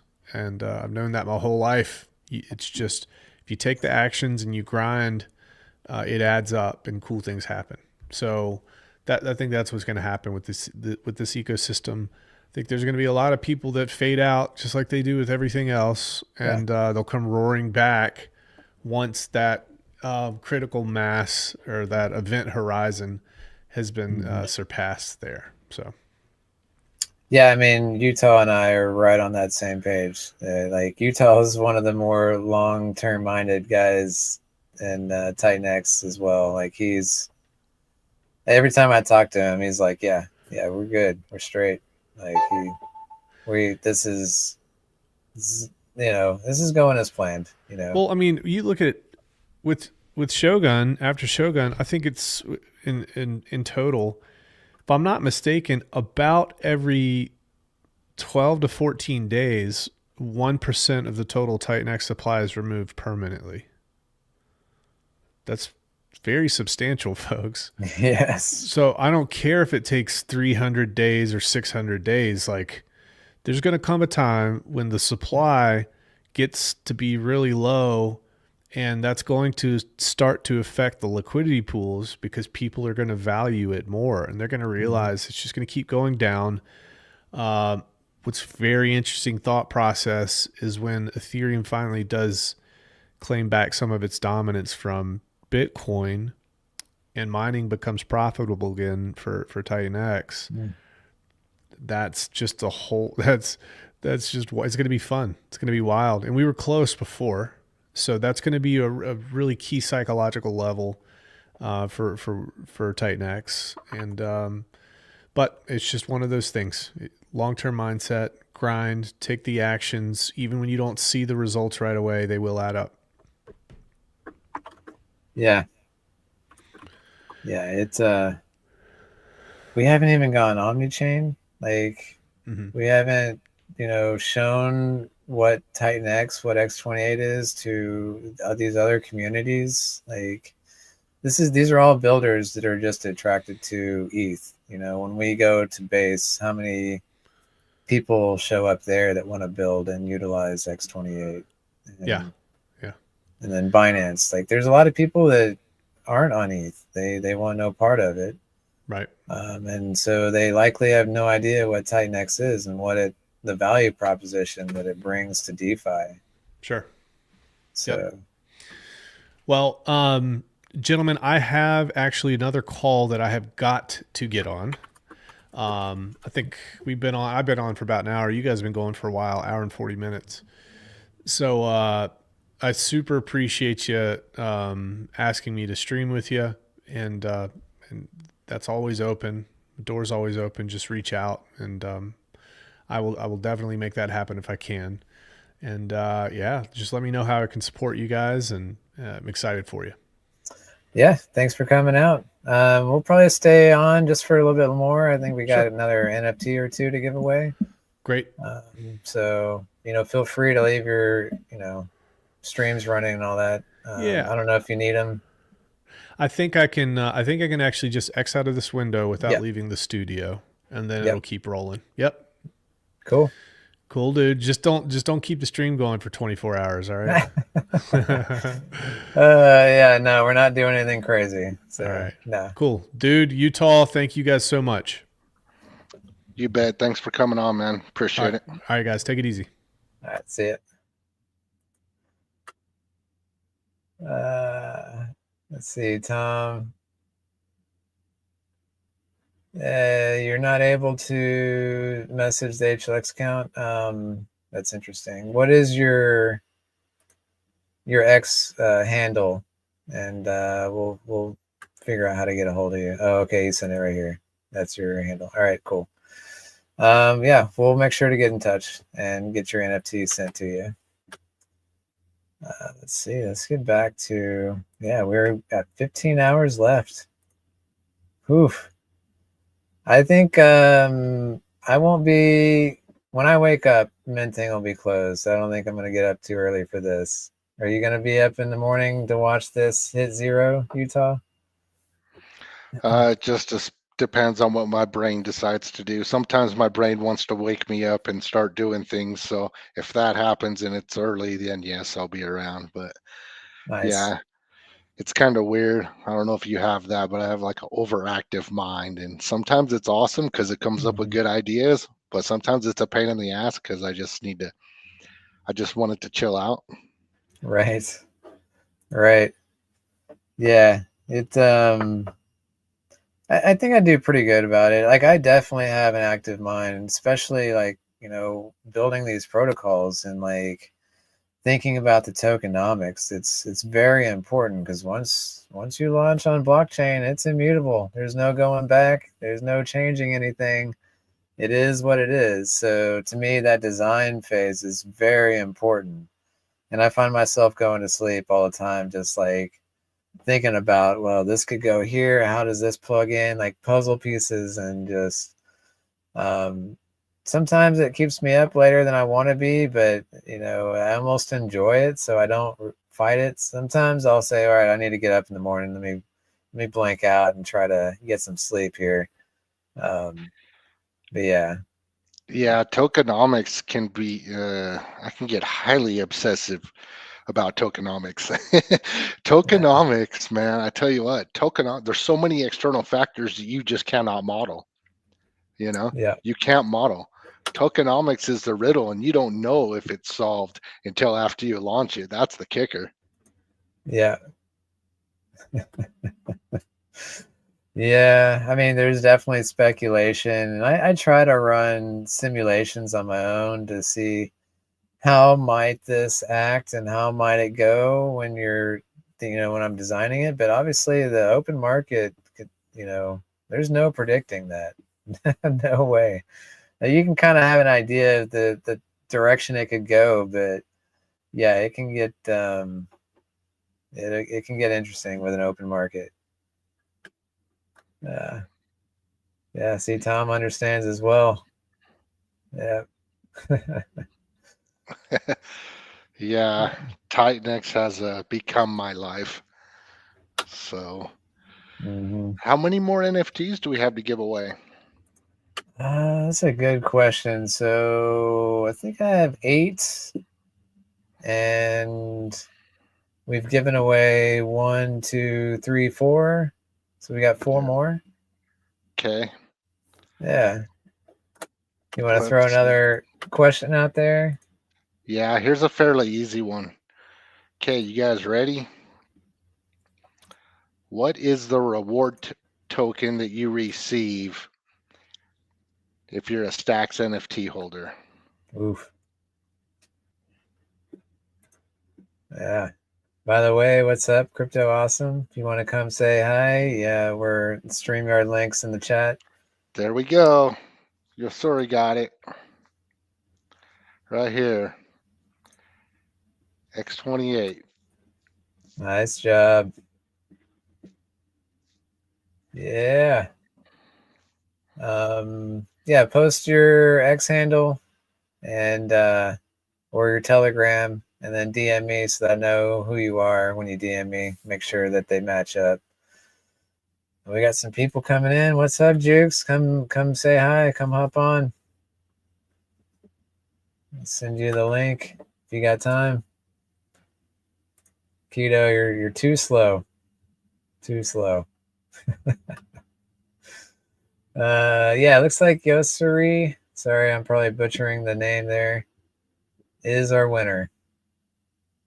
Yeah, that came up first on the comments I'm seeing. Yeah, I don't know how we screwed that up with Keto earlier.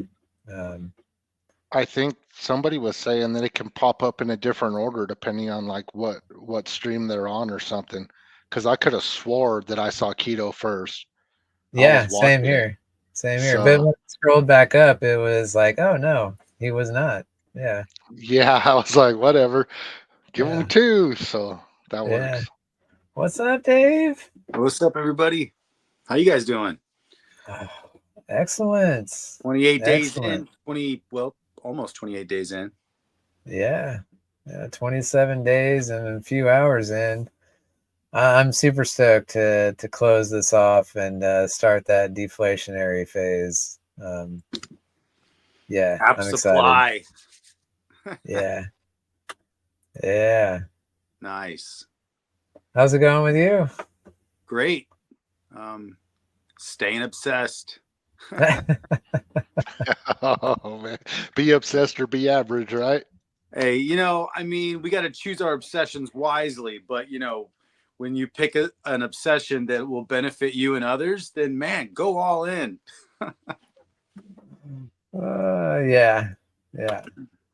I'm going to the WAGMI Miami conference. It's a 3-day blockchain week in Miami Blockchain Week, and that's next week coming up. So I want to rep Titan X and build on Titan X, and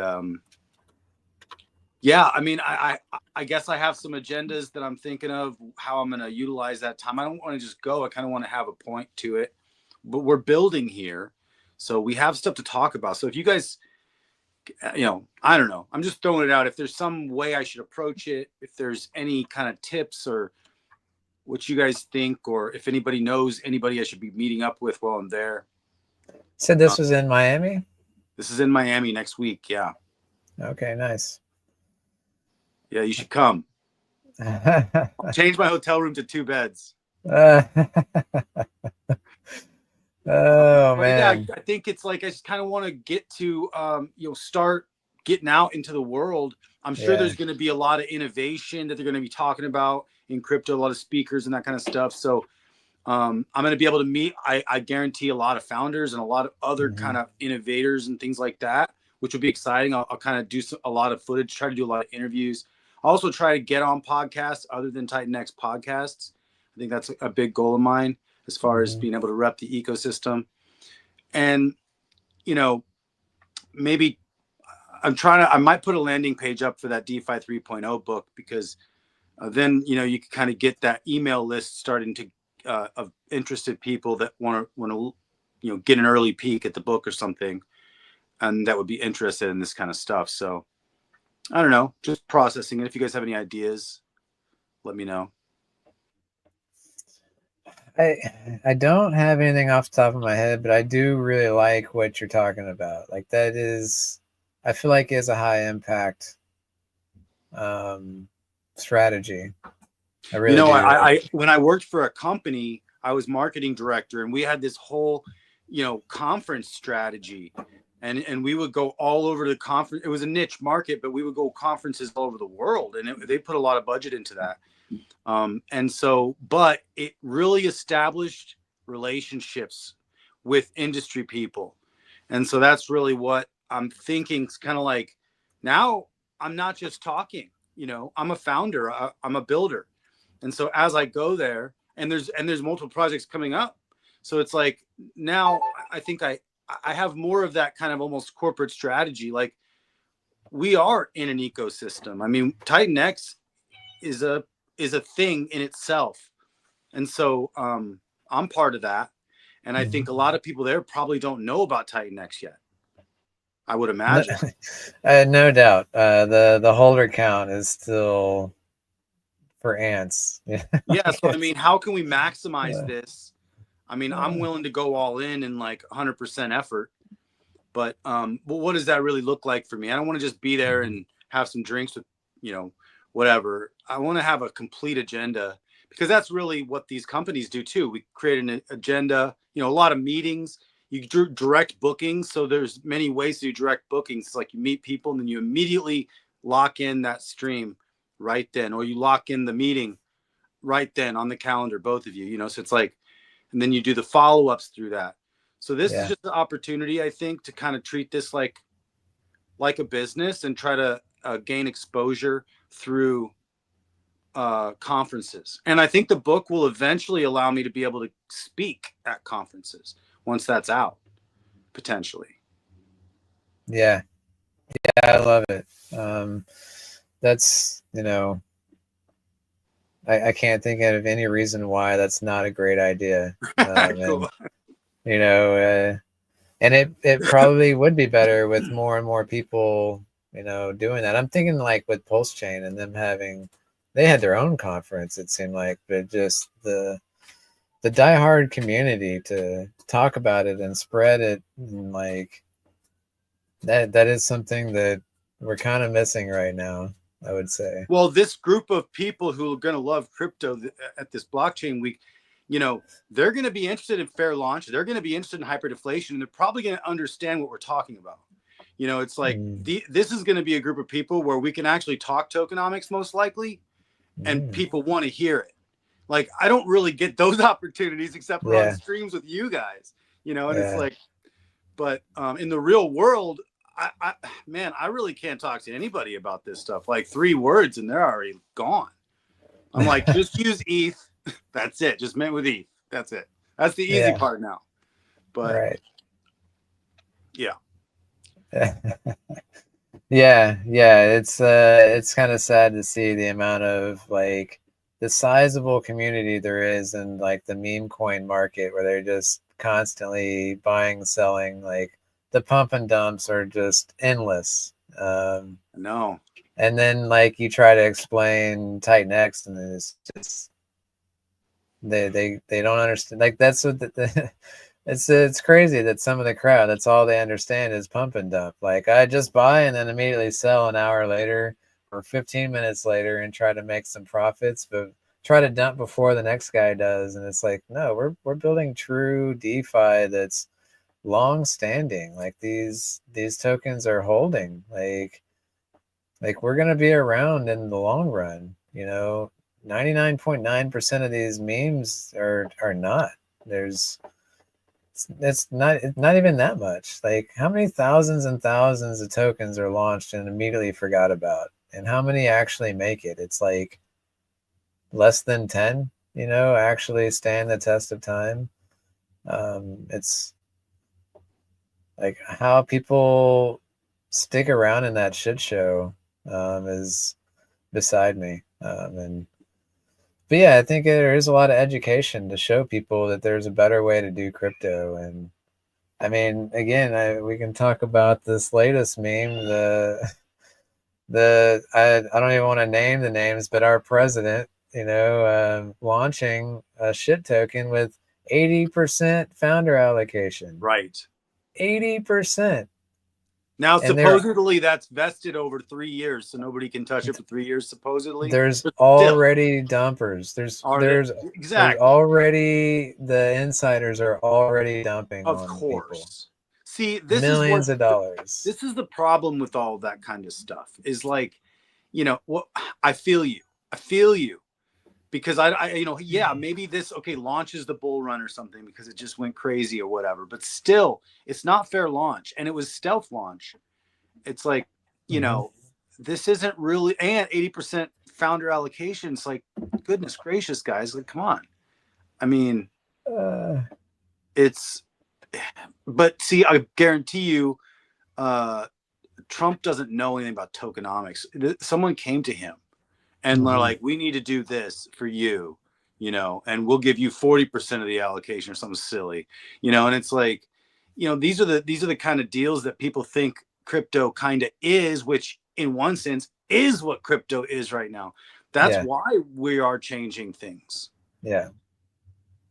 Yeah.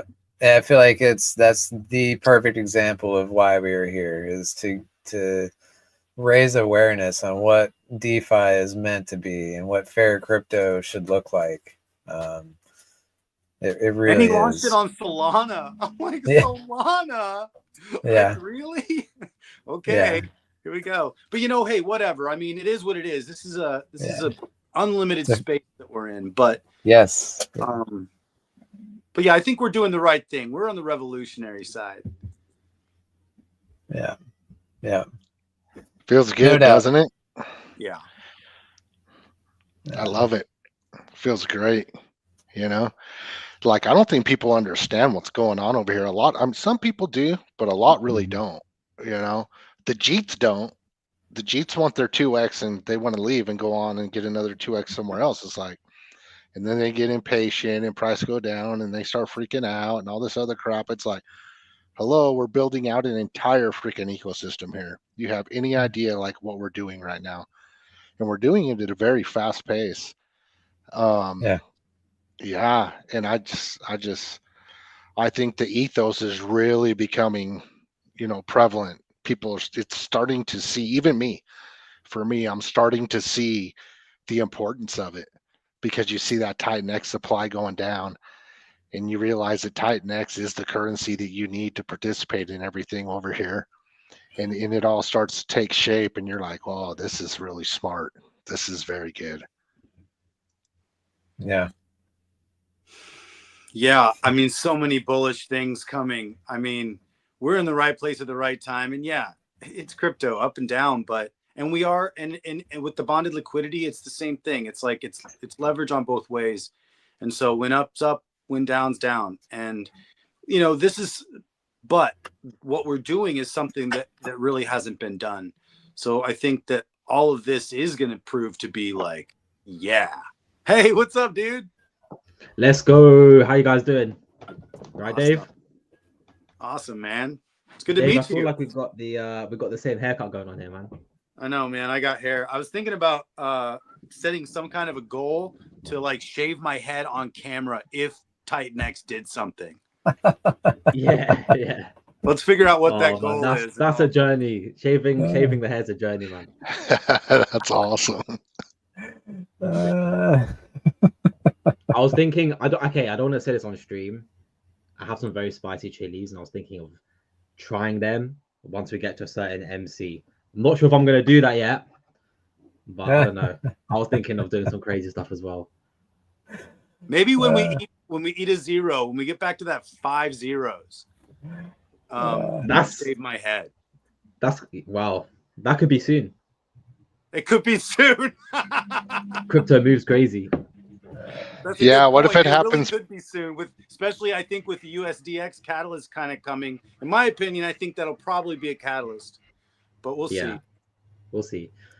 It's crazy. Like crypto moves so fast. Like last night, I was struggling to sleep and stuff, and this always happens. I check my phone, Twitter's moving crazy, and I just can't sleep. And I saw like a certain coin, which I'm sure we all know about, from a certain president, launched. I checked my phone. I was not aware of this, and I just see it's 1 billion MC market cap, and I was like, surely that can't last. Like 1 billion MC, that's gonna dump from here. Like actually go to sleep, and I wake up, and everyone's like 15 billion MC, 18 billion MC. I was like, yeah. I did the same thing. And what killed me was seeing the 80% founder allocation, and I was like, trash. No, can't do it. If only they got some good Titan X core principles. Yeah. Then right. There's no ethos. They don't have the ethos there.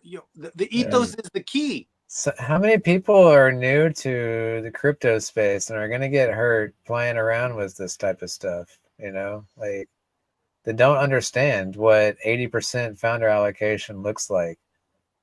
Mm-hmm. And they're already selling like, and for the next 3 years, I think is the vesting on it. And they're going to be just dumping on the community for the next 3 years. Like, what kind of life is that for somebody as a holder, you know, where like that? Yeah, it's insane. It's literally the opposite of what we have, right? Like we have fully user owned supply. Like it's the opposite of what we have. We have supplies going down. In 3 years' time, who knows how much supply is going to exist? They have supply increase. It's crazy. Yeah. That's the world, eh? It is. But you know, we're here to do something different, and we're all in this together, and I'm excited about that. And we're only getting stronger. The core team is expanding, and it's really getting a lot of. I mean, having all these builders in this community and all these protocols and all the upcoming protocols that are still coming is so bullish, because we're not doing it based on price. We're doing it based on when we read the Titan X white paper and it blew us away. Yeah. And then when we all became a community member, and then when we all decided to become a builder because, you know, we want the ethos. And that's what we're perpetuating with all of this, is we're perpetuating an ethos. And that's actually the key to all of it, because, you know, without the ethos, I don't think this would be what it is. Definitely. Like when this first launched, I mean, it was just Titan X. Like, look where we've got to now. Like I've said this quite a few times, but community, like the kind of community we have, it's the only tokenomic you can't program. You know what I mean? And we have that. You can't program the community we have. Obviously, Jake has kind of steered the ship, you know, in this types of, you know, in his mindset and how that's impacted us. But you can't write Solidity code to build a community that we have. Yeah. So it's a beautiful thing. It's just a beautiful thing. Yeah. I'm grateful to be here. And there's so much opportunities in this place, man. There's opportunities for founders, for streamers, like what I'm doing. I was just a guy on Twitter. Now I'm here, right? There's so much communities for devs, everyone. Like this space is just growing so quickly. So Well, we got to stream. I haven't Yeah. streamed with you yet. We got to talk about Yeah. the cosmetic first whenever we gotta do it. shoot We me. gotta do it, man. We'll DM each other and let's make Yeah. that. You know what? I don't actually know where time's gone because I remember you messaging me about the stream and we spoke a bit, and then it just feels like I mean, close my eyes, we open my time eyes. travel in this industry. Like It's a true. week is like 3 months or something like that. Easy. Yeah. It's crazy. It's crazy. Yeah. But, Do We you all want want our to? Congratulations, protocols dude. to launch so quickly, but then it's like, wow, but we got to get it right. We really need the audits. We need this. We need that. It's like, yeah, like we want them to launch then, but it's like, okay, and it always kind of pushes back a little bit from our goal once because, man, we really do it right. I mean, we put the time and the effort to test these things and audit the crap out of them and make sure that they're going to be perfect. Because look at the track record of Build on Titan X, man, nearly perfect. That's the thing. Yeah. Yeah. And anytime the 0.01% that wasn't perfect totally like made everything right. So it's like, you know, there's no other place like this. I'm really bullish. I think there's just, especially with ORX now, what's really going on with that, and then with USDX coming, I think it's going to really change some games. There's going to be a lot of strategy, especially STAX is now. You guys are going to be getting paid out in USDX now if you stake ORX, right? That's crazy. It's actually multiple tokens. It's all of the collateral tokens will get paid out, which actually surprised me. I thought that was only if you staked USDX, you would get the collateral of the other token. No, you know, I was talking to him about it, and he's like, no, you staking ORX gets you all of the collateral tokens.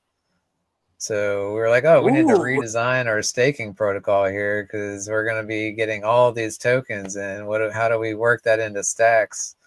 How do we, you know, that's one of the things that we like, or that I was really happy to do with building this on Element 280 is now we have direct pairs to all of these tokens. So if we got Dragon X, we can very easily use that in our buy and burn to just buy element and then use that element to buy stacks and burn it.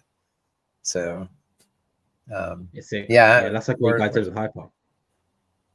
Yeah, exactly. Yeah, so instead of selling the Hyper down back to Titan X and dealing with sell pressure on Hyper, we're actually using it to buy element and not affecting the USD value of Hyper or the ratio of Hyper to Titan X.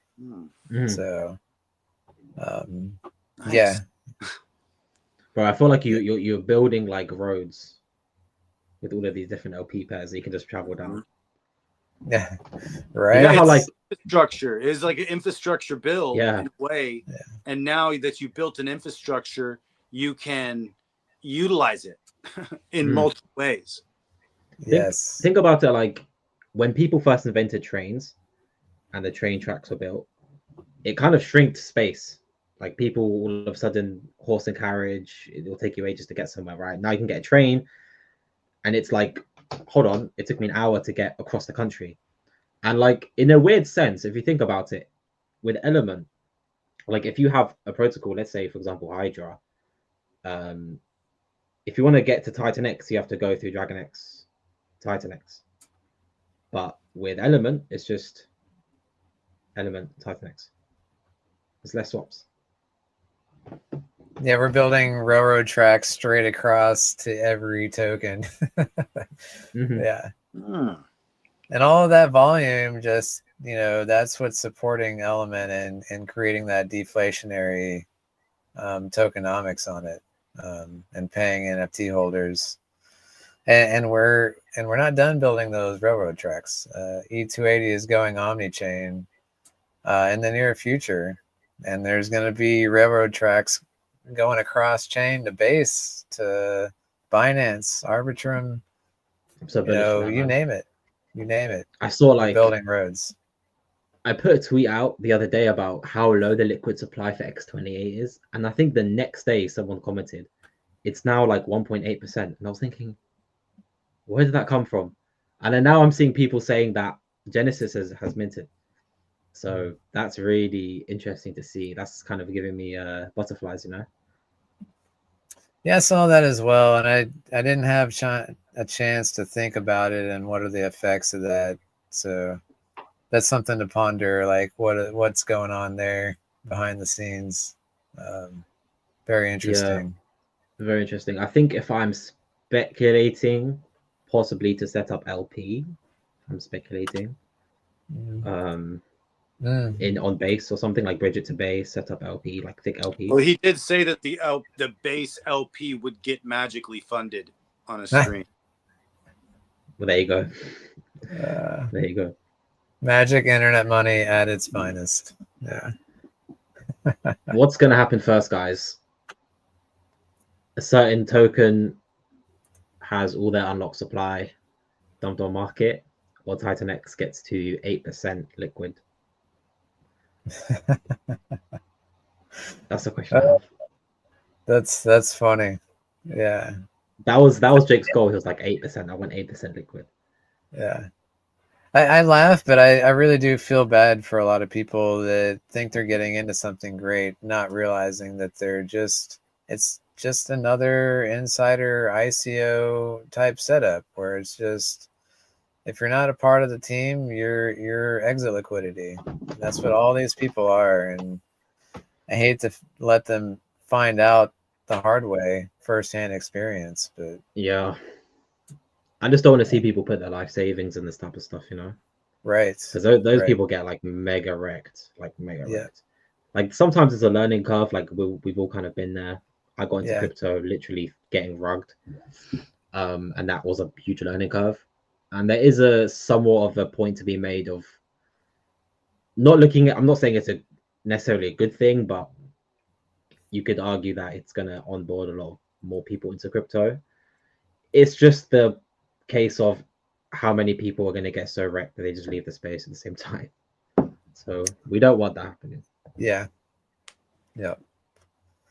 And that's kind of what Dave was talking about. His mission is more awareness and talking about what true DeFi looks like, what Titan X can, be for people. If they just don't know. They don't understand what DeFi is. If you're a newbie and you're getting into it, you don't even know that you need to look out for these types of things. So there's quite the learning curve. Definitely. Congratulations, though, guys, on the mint. The mint of STAX is coming to an end, and it's incredibly exciting. It's so exciting. Got such a small liquid supply, nice thick LP, and I'm actually really excited for the kind of scaling kind of phase of Element where the compounding gets really strong, because now you're going to have a situation where there's not so many NFTs minted, and those users who do hold those NFTs are going to get a huge amount of basically refunding back into the protocols that pay them more. So it's incredibly exciting for STAX, guys. Yeah, the snowball effect is kind of the way I like to look at it. This thing's gonna just, the second mint phase ends, we're gonna roll this down the hill and just let it snowball for 300 days, like 270 days, something like that. And then it's like, now we're really cooking. Yeah. Yeah. I like how you're saying Jake's goal was 8%. Look where STAX is right now. 7.98. It is under 8%. As minting is closing, that's our starting point. 8%. That's so crazy. Tiny. What so number? Tiny. And we were going over staking payouts, what we're looking at in the very near future. We've got Blaze stake, 23K coming up, 400K coming up. Wow. 368K. STAX is getting every bit of that.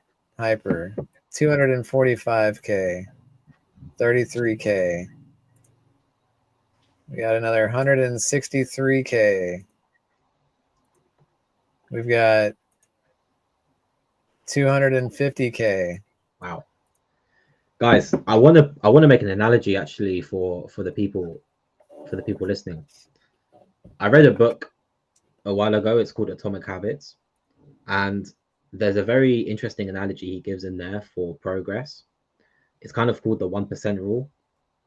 So to give an analogy, if you thought of an ice cube, for example, let's say the temperature of the ice cube was, I'm going to do this in degrees Celsius. So I'm sorry for my American, everyone listening from America, but if let's say the ice cube was -3 degrees Celsius, okay? If I heated that ice cube up by 1 degree, okay, it gets to -2 degrees. Is it still an ice cube? Yes, it is. Is it? People, when they look at the ice cube, they don't see any difference, but a small incremental difference happened. It went from -3 degrees to -2 degrees. Now imagine that I heated up 1 more degree to -1 degrees. Again, people looking at the ice cube, nothing's changed, it's still an ice cube, and they just think nothing's happened. Then I heat it to 0 degrees. Again, it's still an ice cube. 0 degrees is the freezing point of water. So it's been heated from -3 to 0 degrees, and no one's noticed a change. But what happens when I heat it 1 more degree, just 1 more degree to 1 degree? All of a sudden, the ice cube starts to melt. Yeah, and then the more I heat that just 1 degree, it's going to carry on melting faster. And to some people, it will look like, oh, he just heated it 1 degree from 0 to 1. But actually, they didn't see all the little incremental progresses that were made from -3 to -2 to -1 to 0 and then to 1. People just look at the 1 degree and they're like, oh my God, this guy became rich overnight. It's like with overnight success, people think you just got rich overnight, like nothing happened. They don't see all the little incremental progresses you made along the way to get to that point. STAX is basically doing that. The NFTs are refunding, it's getting the payments and refunding its payments by going back into the staking pools to get bigger shares, to get more payments, to get bigger payments, essentially, right? So that's why I said I'm so excited for this scaling phase 2 section of STAX, because for maybe a month, people won't notice much of a difference. For 2 months, people won't notice much of a difference. For 3 months, but all of a sudden, people are going to notice a difference. You know what I mean? And by then, it'll be too late. They would have to buy the NFT on market, and it'll be probably much more above the mint price. So, you know, take it as a gift in some respects. That Titan X is low. You can get Titan X at a cheap price and get these NFTs at a cheap entry. I'm excited. That was awesome. I like that analogy.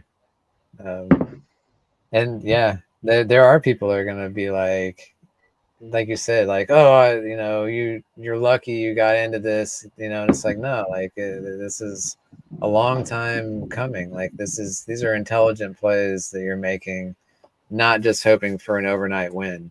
You know, like you're there at -10 degrees, knowing that you are gonna hit 1 degree, 2 degrees, and positive Exactly 10 degrees. Like you know it's coming, you see it, and you're positioning yourself for that. Yeah, we live in a time where people want quick overnight success. Yeah, and you know, you're gonna have to learn the hard way one day that it's not overnight quick. That's just not how things happen. It's not how the world works. It's all a psyop. People think it's not how the whales work. That's for sure. The whales aren't playing these overnight games. It's all the shrimp trying to become a whale overnight. That's their dream, you know. But the whales, they're playing those smart plays, and they're playing very long cycles, long time frames, no doubt. Yeah. So yeah, I mean, it's just I'm just excited, man. It's a beautiful thing. Like, people don't see the benefit of even small incremental progress, and that's why I'm excited about the deflation of Titan X itself. You know, if you improved on any skill you had 1% a day, just 1% a day, you improved over a year. That's 356%. Or my brain is 365. Yeah. 365. Yeah, my brain is. It's late here. I just embarrassed myself on stream. But yeah, you know what I mean. You're going to improve by a lot over a year. Small improvements. People want plus 30% every day, but that's not how the world works. Sometimes small increments, big success. Yeah. And that, yeah, it's the, you said it so eloquently. That's perfect. So that's like really what we're trying to do here is make it that easy button for that incremental success. You know, like you don't have to pick and choose a staking pool and lock up your tokens for max amounts of time. Like you can just hold this and with ease participate in all these protocols.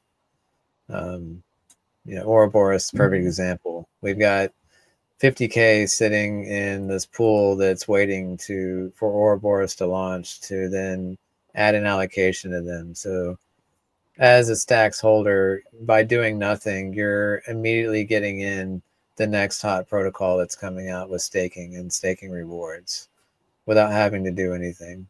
And then think about on base, a protocol comes out with staking that's just got amazing looking payouts. You don't have to do anything. We launch that staking contract over there, get those rewards, ship that X28 back to ETH, and use that to pay NFT holders. Use that to buy and burn stacks. With nothing, just mint NFT and chill. Yeah, that is it. That's it. Click the button. You know who I'm jealous about right now? I heard that Keto Natural won an NFT. He did. I'm jealous, man. He might have to owe me something. Did you get him into the ecosystem? Is that why well, do you I feel mean, like? Well, you know, it's just one of those ones. You know, we're a little bit competitive, so I'm gonna have to go overboard on my minting tonight before mint phase ends. Are you one of those people that are waiting for the end to see how it plays? You're gonna be a FOMO minter at the end. You know, well now he's won an NFT. Is just guys, look, with Element 280, I made him FOMO with NFTs. So now it's roles reversed, but yeah. I don't want to say too much. I'm not exposing him too much. Yeah, that's funny. It's good stuff. Anyway, guys, I actually do have to bounce. It was a pleasure being on. Congratulations, guys. It's you know, it's been I can't believe it's gone so quickly, but I'm so excited for the next phase of STAX. And Dave, it was a pleasure to meet you, my friend. We'll do a stream you soon. too. I'll reach out to you. We'll do something soon. And you know, I know you're working on a lot of stuff there with the book and stuff. So wishing you all the best, and after peace out, guys. Yeah, thanks for stopping by. That's good, man. I wanted to stay on longer and make Brandon have to stream the whole thing for 24 hours, but unfortunately that's not the case. But anyway, guys, have a good one. Yeah. See you, Jukes. See you guys. Take care. Later. Do you want to take a chance or a moment to talk about who you are? And because we are streaming to Brandon's audience, so there's maybe a few people out there that don't know who you are and like what you've done in TitanX ecosystem, all that good stuff. Cool. Yeah. Thanks. Yeah. My name is Dave. I got a channel called Crypto Awesome, and I also have I'm a founder in AwesomeX. So if you go to awesomex.win, check it out. AwesomeX is intended to be an input token, but it's mintable every Friday for 24 hours. Not mineable. You don't mine it and you don't stake it. It's just you mint on Friday, you claim on Saturday, but it gets 2.8% more expensive every week. So just like a mining protocol, when the ROI is negative, it's better to buy on market. And if the ROI is positive, it's better to mint on those weekly mint cycles. But so that is the beginning foundation of the AwesomeX universe. How many weeks has that been rolling? 15 now. Nice. 15 weeks. Yeah. And so we're technically, well, not technically technically we're not cap supply because you can mint every week, but effectively we've been cap supply for probably the last 6 weeks. People have not minted on Fridays, which means the supply has not gone up. So right now we are cap supply, and we've been a cap supply. Now, with these additional protocols coming, there's going to be a lot more programmatic buy pressure on AwesomeX through the minting of these protocols. So that will also help the theoretically the ROI of AwesomeX to go up. So it will encourage people to mint on Fridays again in the future. So AwesomeX is paired with DragonX, and it has a 70% buy and burn, and it contributes to the DragonX vault, and it also direct burns DragonX. So we are directly paired with DragonX, and but it mints with TitanX. Eventually, I probably want to get a contract to where we can mint with ETH as well and TitanX as well, but DragonX as well. But for now, we mint with TitanX. The new protocols that are coming, we can mint with 5 input tokens. Draco's coming soon. Draco is a mining and a staking protocol that utilizes AwesomeX to mint, but we are taking ETH, TitanX, X28, and DragonX additionally as input tokens, but they will all route through to AwesomeX to mint with, and it has a simultaneous perpetual auction.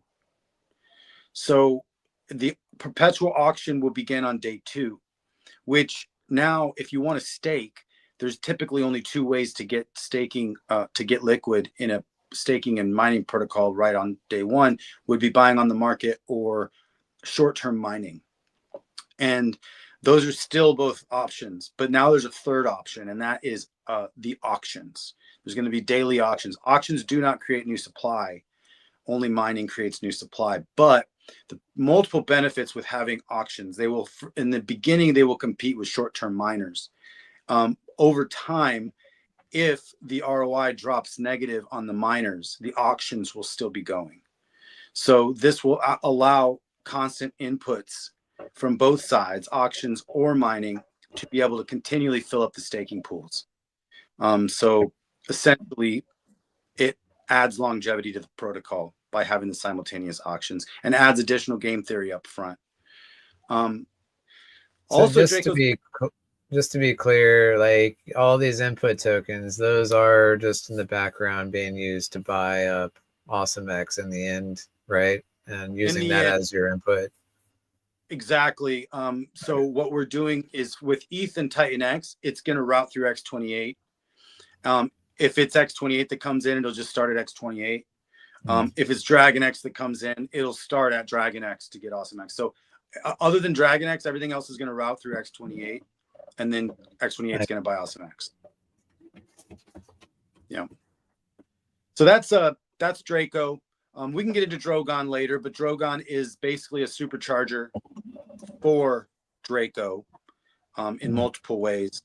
But the cool thing about Draco too is we have AwesomeX hybrid NFTs that we have launched already, but currently the only utility they have is storing your AwesomeX, giving you something to do with your AwesomeX. You can store it there, but we're building a staking contract for those hybrid NFTs, which are going to allow holders to stake the NFT, and the payout pool will be the payouts will be every 28 days, and they'll accumulate.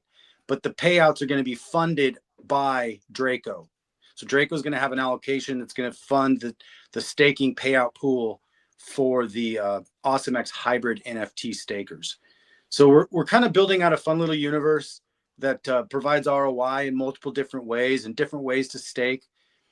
When Drogon comes on top, because Drogon will actually be a mining and a staking loop on Draco. And when that comes, it has a staking protocol in it, but the staking side of Drogon is multi-collateral growing hybrids. So those will actually get collateralized by Drogon, but they will get paid out every 8 days by the mining, when miners get claimed and when staking payouts happen for the loop. So those they will also fill up. Not only will they continually mine and stake, they will also fill up the multi-collateral growing hybrids with multiple tokens. So you're going to be able to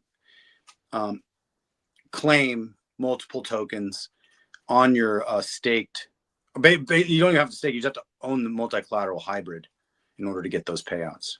That's on Drogon. So there's 3 protocols. There's Draco, Drogon, and then the OptimX hybrid NFTs that are all coming together, and they work together in multiple ways.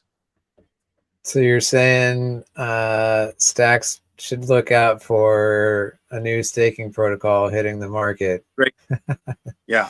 We'll look forward to buying off market and staking some tokens for some rewards. Cool. Yeah, there's 3 payouts: 8-day, 28-day, and 88-day. So there's the 3 payouts. But cool. Well, yeah, man, I'm stoked. I mean, I'm really excited about this whole ecosystem. I'm happy to be in it, building with you guys. And both Draco and Drogon are omni-chain tokens. They are both OFTs. So we will be able to expand to multiple blockchains. So we were going to do 2 LPs, one with X28, but we decided to just stick with AwesomeX, a single LP for each of these protocols, because now they're both omni-chain tokens. So now we can actually have a lot more interaction through layer 0 just with these tokens alone. There will be an additional protocol probably that will take AwesomeX omni-chain, like an A28, or I don't know. There's going to be something like that as well, but that'll be in the future. But now that Draco and Drogon are both omni-chain, it gives us a lot of options in the future. But the initial launch is on Ethereum for those protocols? Yeah, absolutely. We will be moving. When we actually expand, my expansion is I'm planning for base first. Yeah. It seems like that's what I'm looking at as well.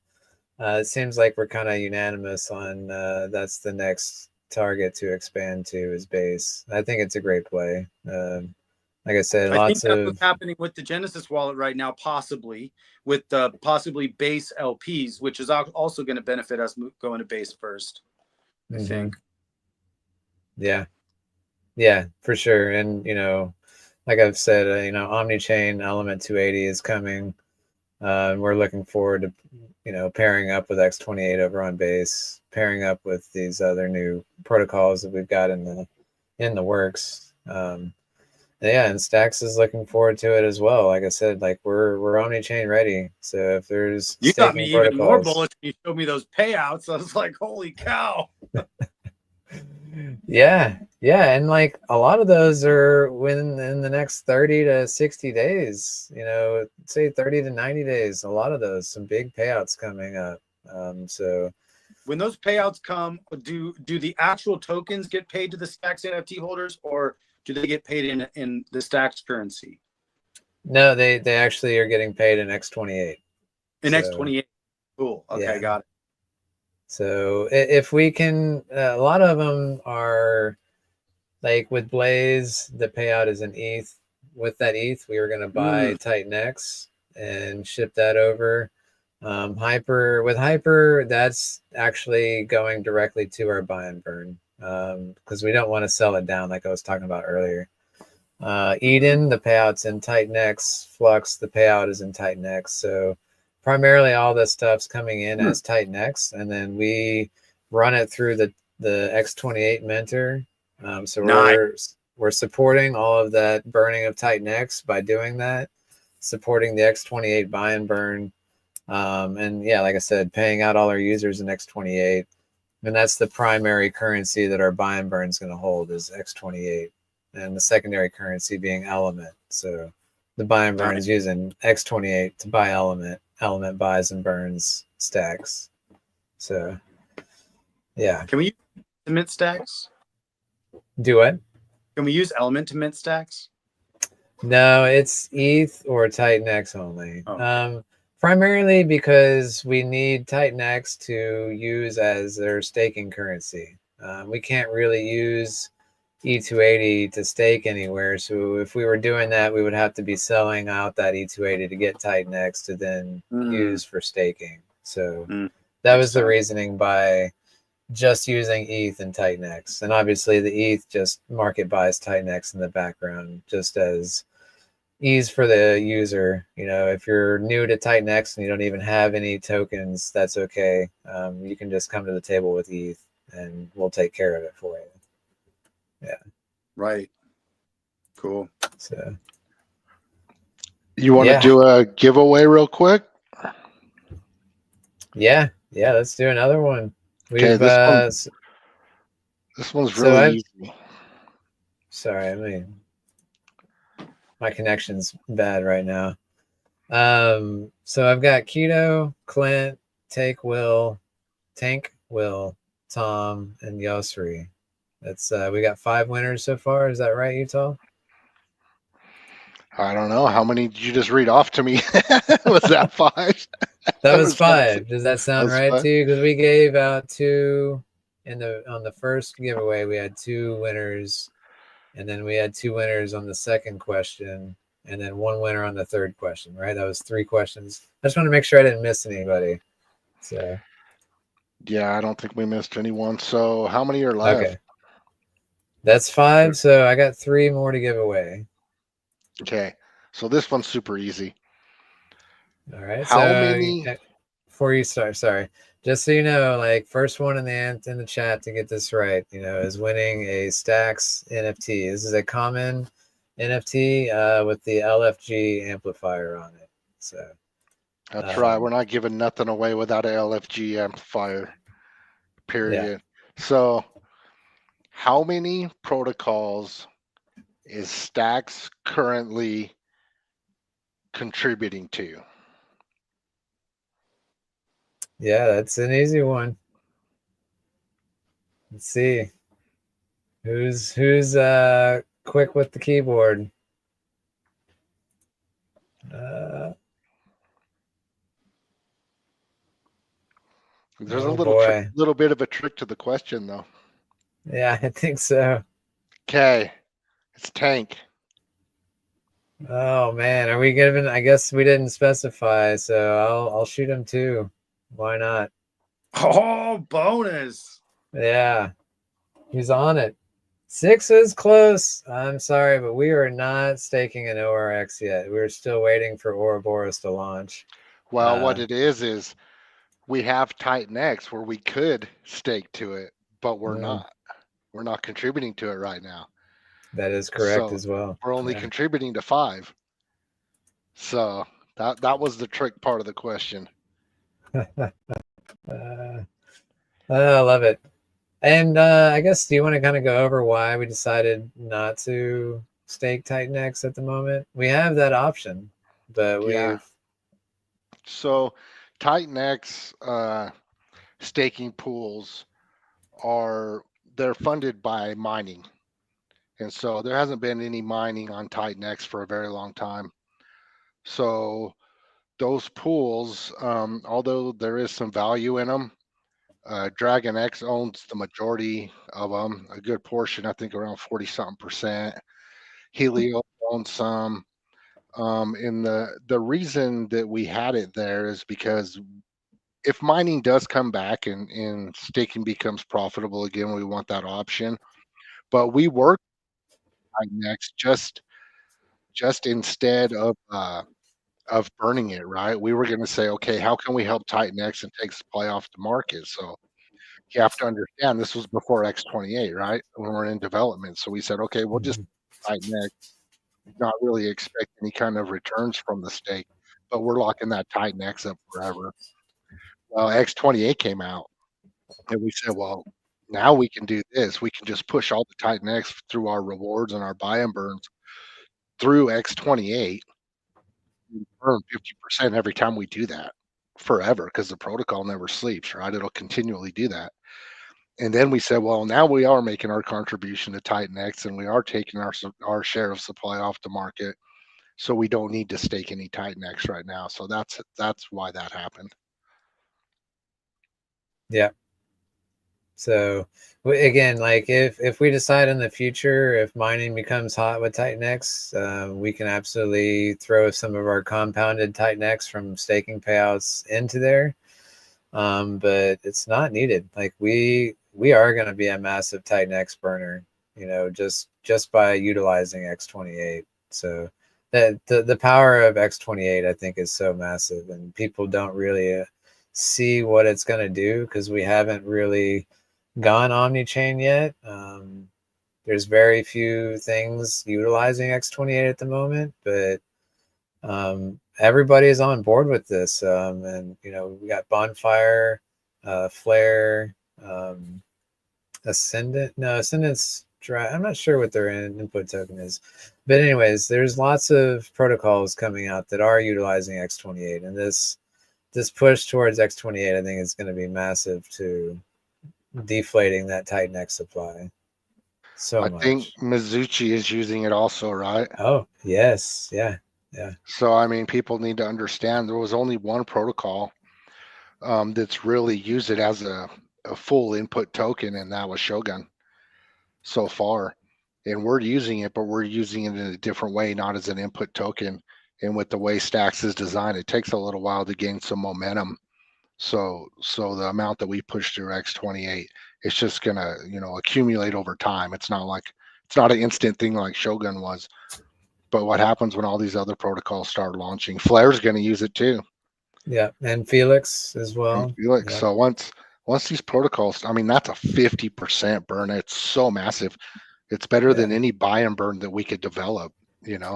Just a plug and play. Hey, do this. Okay, 50%. I'll take it. And we all, if it works for our protocols, we're all doing it.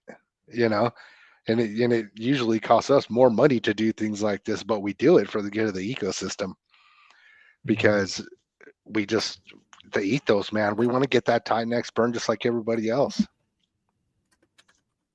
It's going to be good for us all. Yeah. So Tank's saying thanks, but he's feeling generous tonight and wants to give up his bonus NFT to Trust Titan X plan. I will do that. I appreciate the generosity. I'm sure Trust Titan X plan does as well. Solid move. Good move, man. What a community, man. Look at this.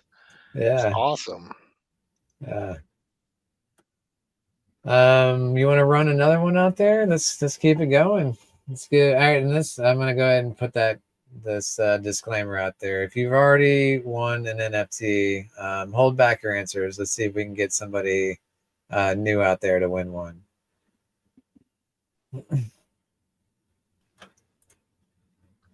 You got any more questions in front of you there? I think you had, yeah. Yeah, and this is an easy one too. We've brought it up like 2 or 3 times on stream, but let's see if they were paying attention. There is one protocol that doesn't pay stakers out in Titan X. And those protocol payouts go straight to the buy and burn. So what protocol is that? I like it.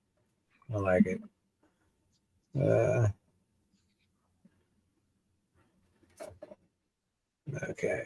All right. Let me note. Go ahead and shoot me a DM, Trust Titan X, and I'll get your address and shoot you over that NFT. Oh, John Rambo's up here, but he's right. So you know what? My question, there's going to be two winners. Because there's 2 protocols. Okay, let him answer and we'll see what happens. No, I think you were clear. I think you did specify what you were looking for because this does go straight to the buy and burn. This does not go to NFT holders. Okay. So this one goes straight to the buy and burn. Which one goes straight to the buy and burn? Yeah. That is not paid out in Titan X.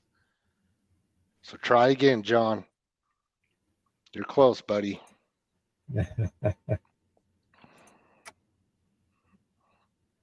Let's let me pull this up. What are we staking in? There's not too many options. Which one of these is not paying out in Titan X? It's going straight to our buy and burn.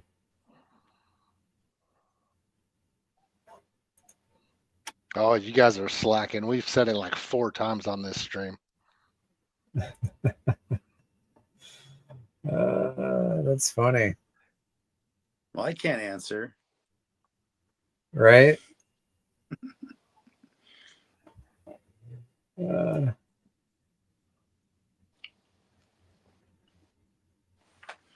Oh boy. You guys. Yeah, I appreciate it, Tank. Trying to get somebody new here to win. Let's see. Let me show off with the NFT what you guys are playing for here. This common LFG. It's got 100 million stacks backing with a 2x multiplier on your rewards. Okay, John got it. Yeah, all right, John. Nice job. Good job, John. Shoot me your handle and send me a DM, and I'll get an address from you to ship over that NFT. Yeah.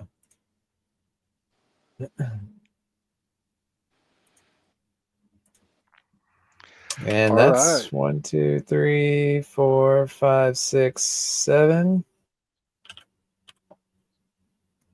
I feel like we could hold off on this last one. Maybe figure out something, some other giveaway, maybe on X. You know. Yeah. Oh, John's giving his away too. Okay. Wow. Wow. Bunch of givers in here. Yeah. Well, maybe we can do a double. Yeah, I'd like to throw something out there on X to see for a giveaway, to kind of spread it out. So Okay. that works for me. All right. Thanks, John. Yeah. Yeah. I appreciate you guys playing. Good Awesome. stuff. Yeah, let's do we want to start wrapping this up, or where are you guys feeling? We got 13 hours, 47 minutes, and Stacks is capped deflationary forever. Nice. Yeah, I'm gonna have to get going. Sounds to good. get some dinner here. Yeah. But yeah, I could use some food as well. Yeah. You know, and I said this in the earlier part of the stream, but one thing that people need to pay attention to is the percent of liquid supply, how much money's in the buy and burn right now, and that next hyper payout that's going straight to the buy and burn, and do that math, and you tell me how much supply you think is going to be left after just that one situation. Just he's talking about just a single payout, not even looking at this one in 80 days. Oof. Yep. Just that hyper payout going to the buy and burn. How much supply you think is going to be left? Because I've done napkin math. It's not much. I mean, there's only what, 8% now? 51 billion liquid. 51 billion. Yeah. Just under 8%. We could burn half of that right now with the buy and burn. Yeah. Yeah. So. And I mean, you know, just you can get an instant value here. You know, it's for $1 billion, which would be a rare at 1 billion. You know, but all of this is 1 for 1. You're looking at 17%. You know, $394 is what $1 billion's cost, and you're getting backing of $462 out the gate. That's not even talking about all these staking payouts that are coming down the line. So juicy. Yep. For sure. But right on. Yeah. I'm gonna have to drop off. Good having you on stream again, Dave. Yeah, great being here. I gotta go off and buy some more freaking NFTs. We're digging deep these days, huh? I'm looking under couch cushions. I'm like, oh, tell me about it. I think there's some money under here. Well, thanks Yeah. again for coming out. It was a pleasure streaming with you, Utah and Dave. Yeah, let's close this out. Right on. Thanks everybody for tuning in. Yeah. Later, guys. Have a good one.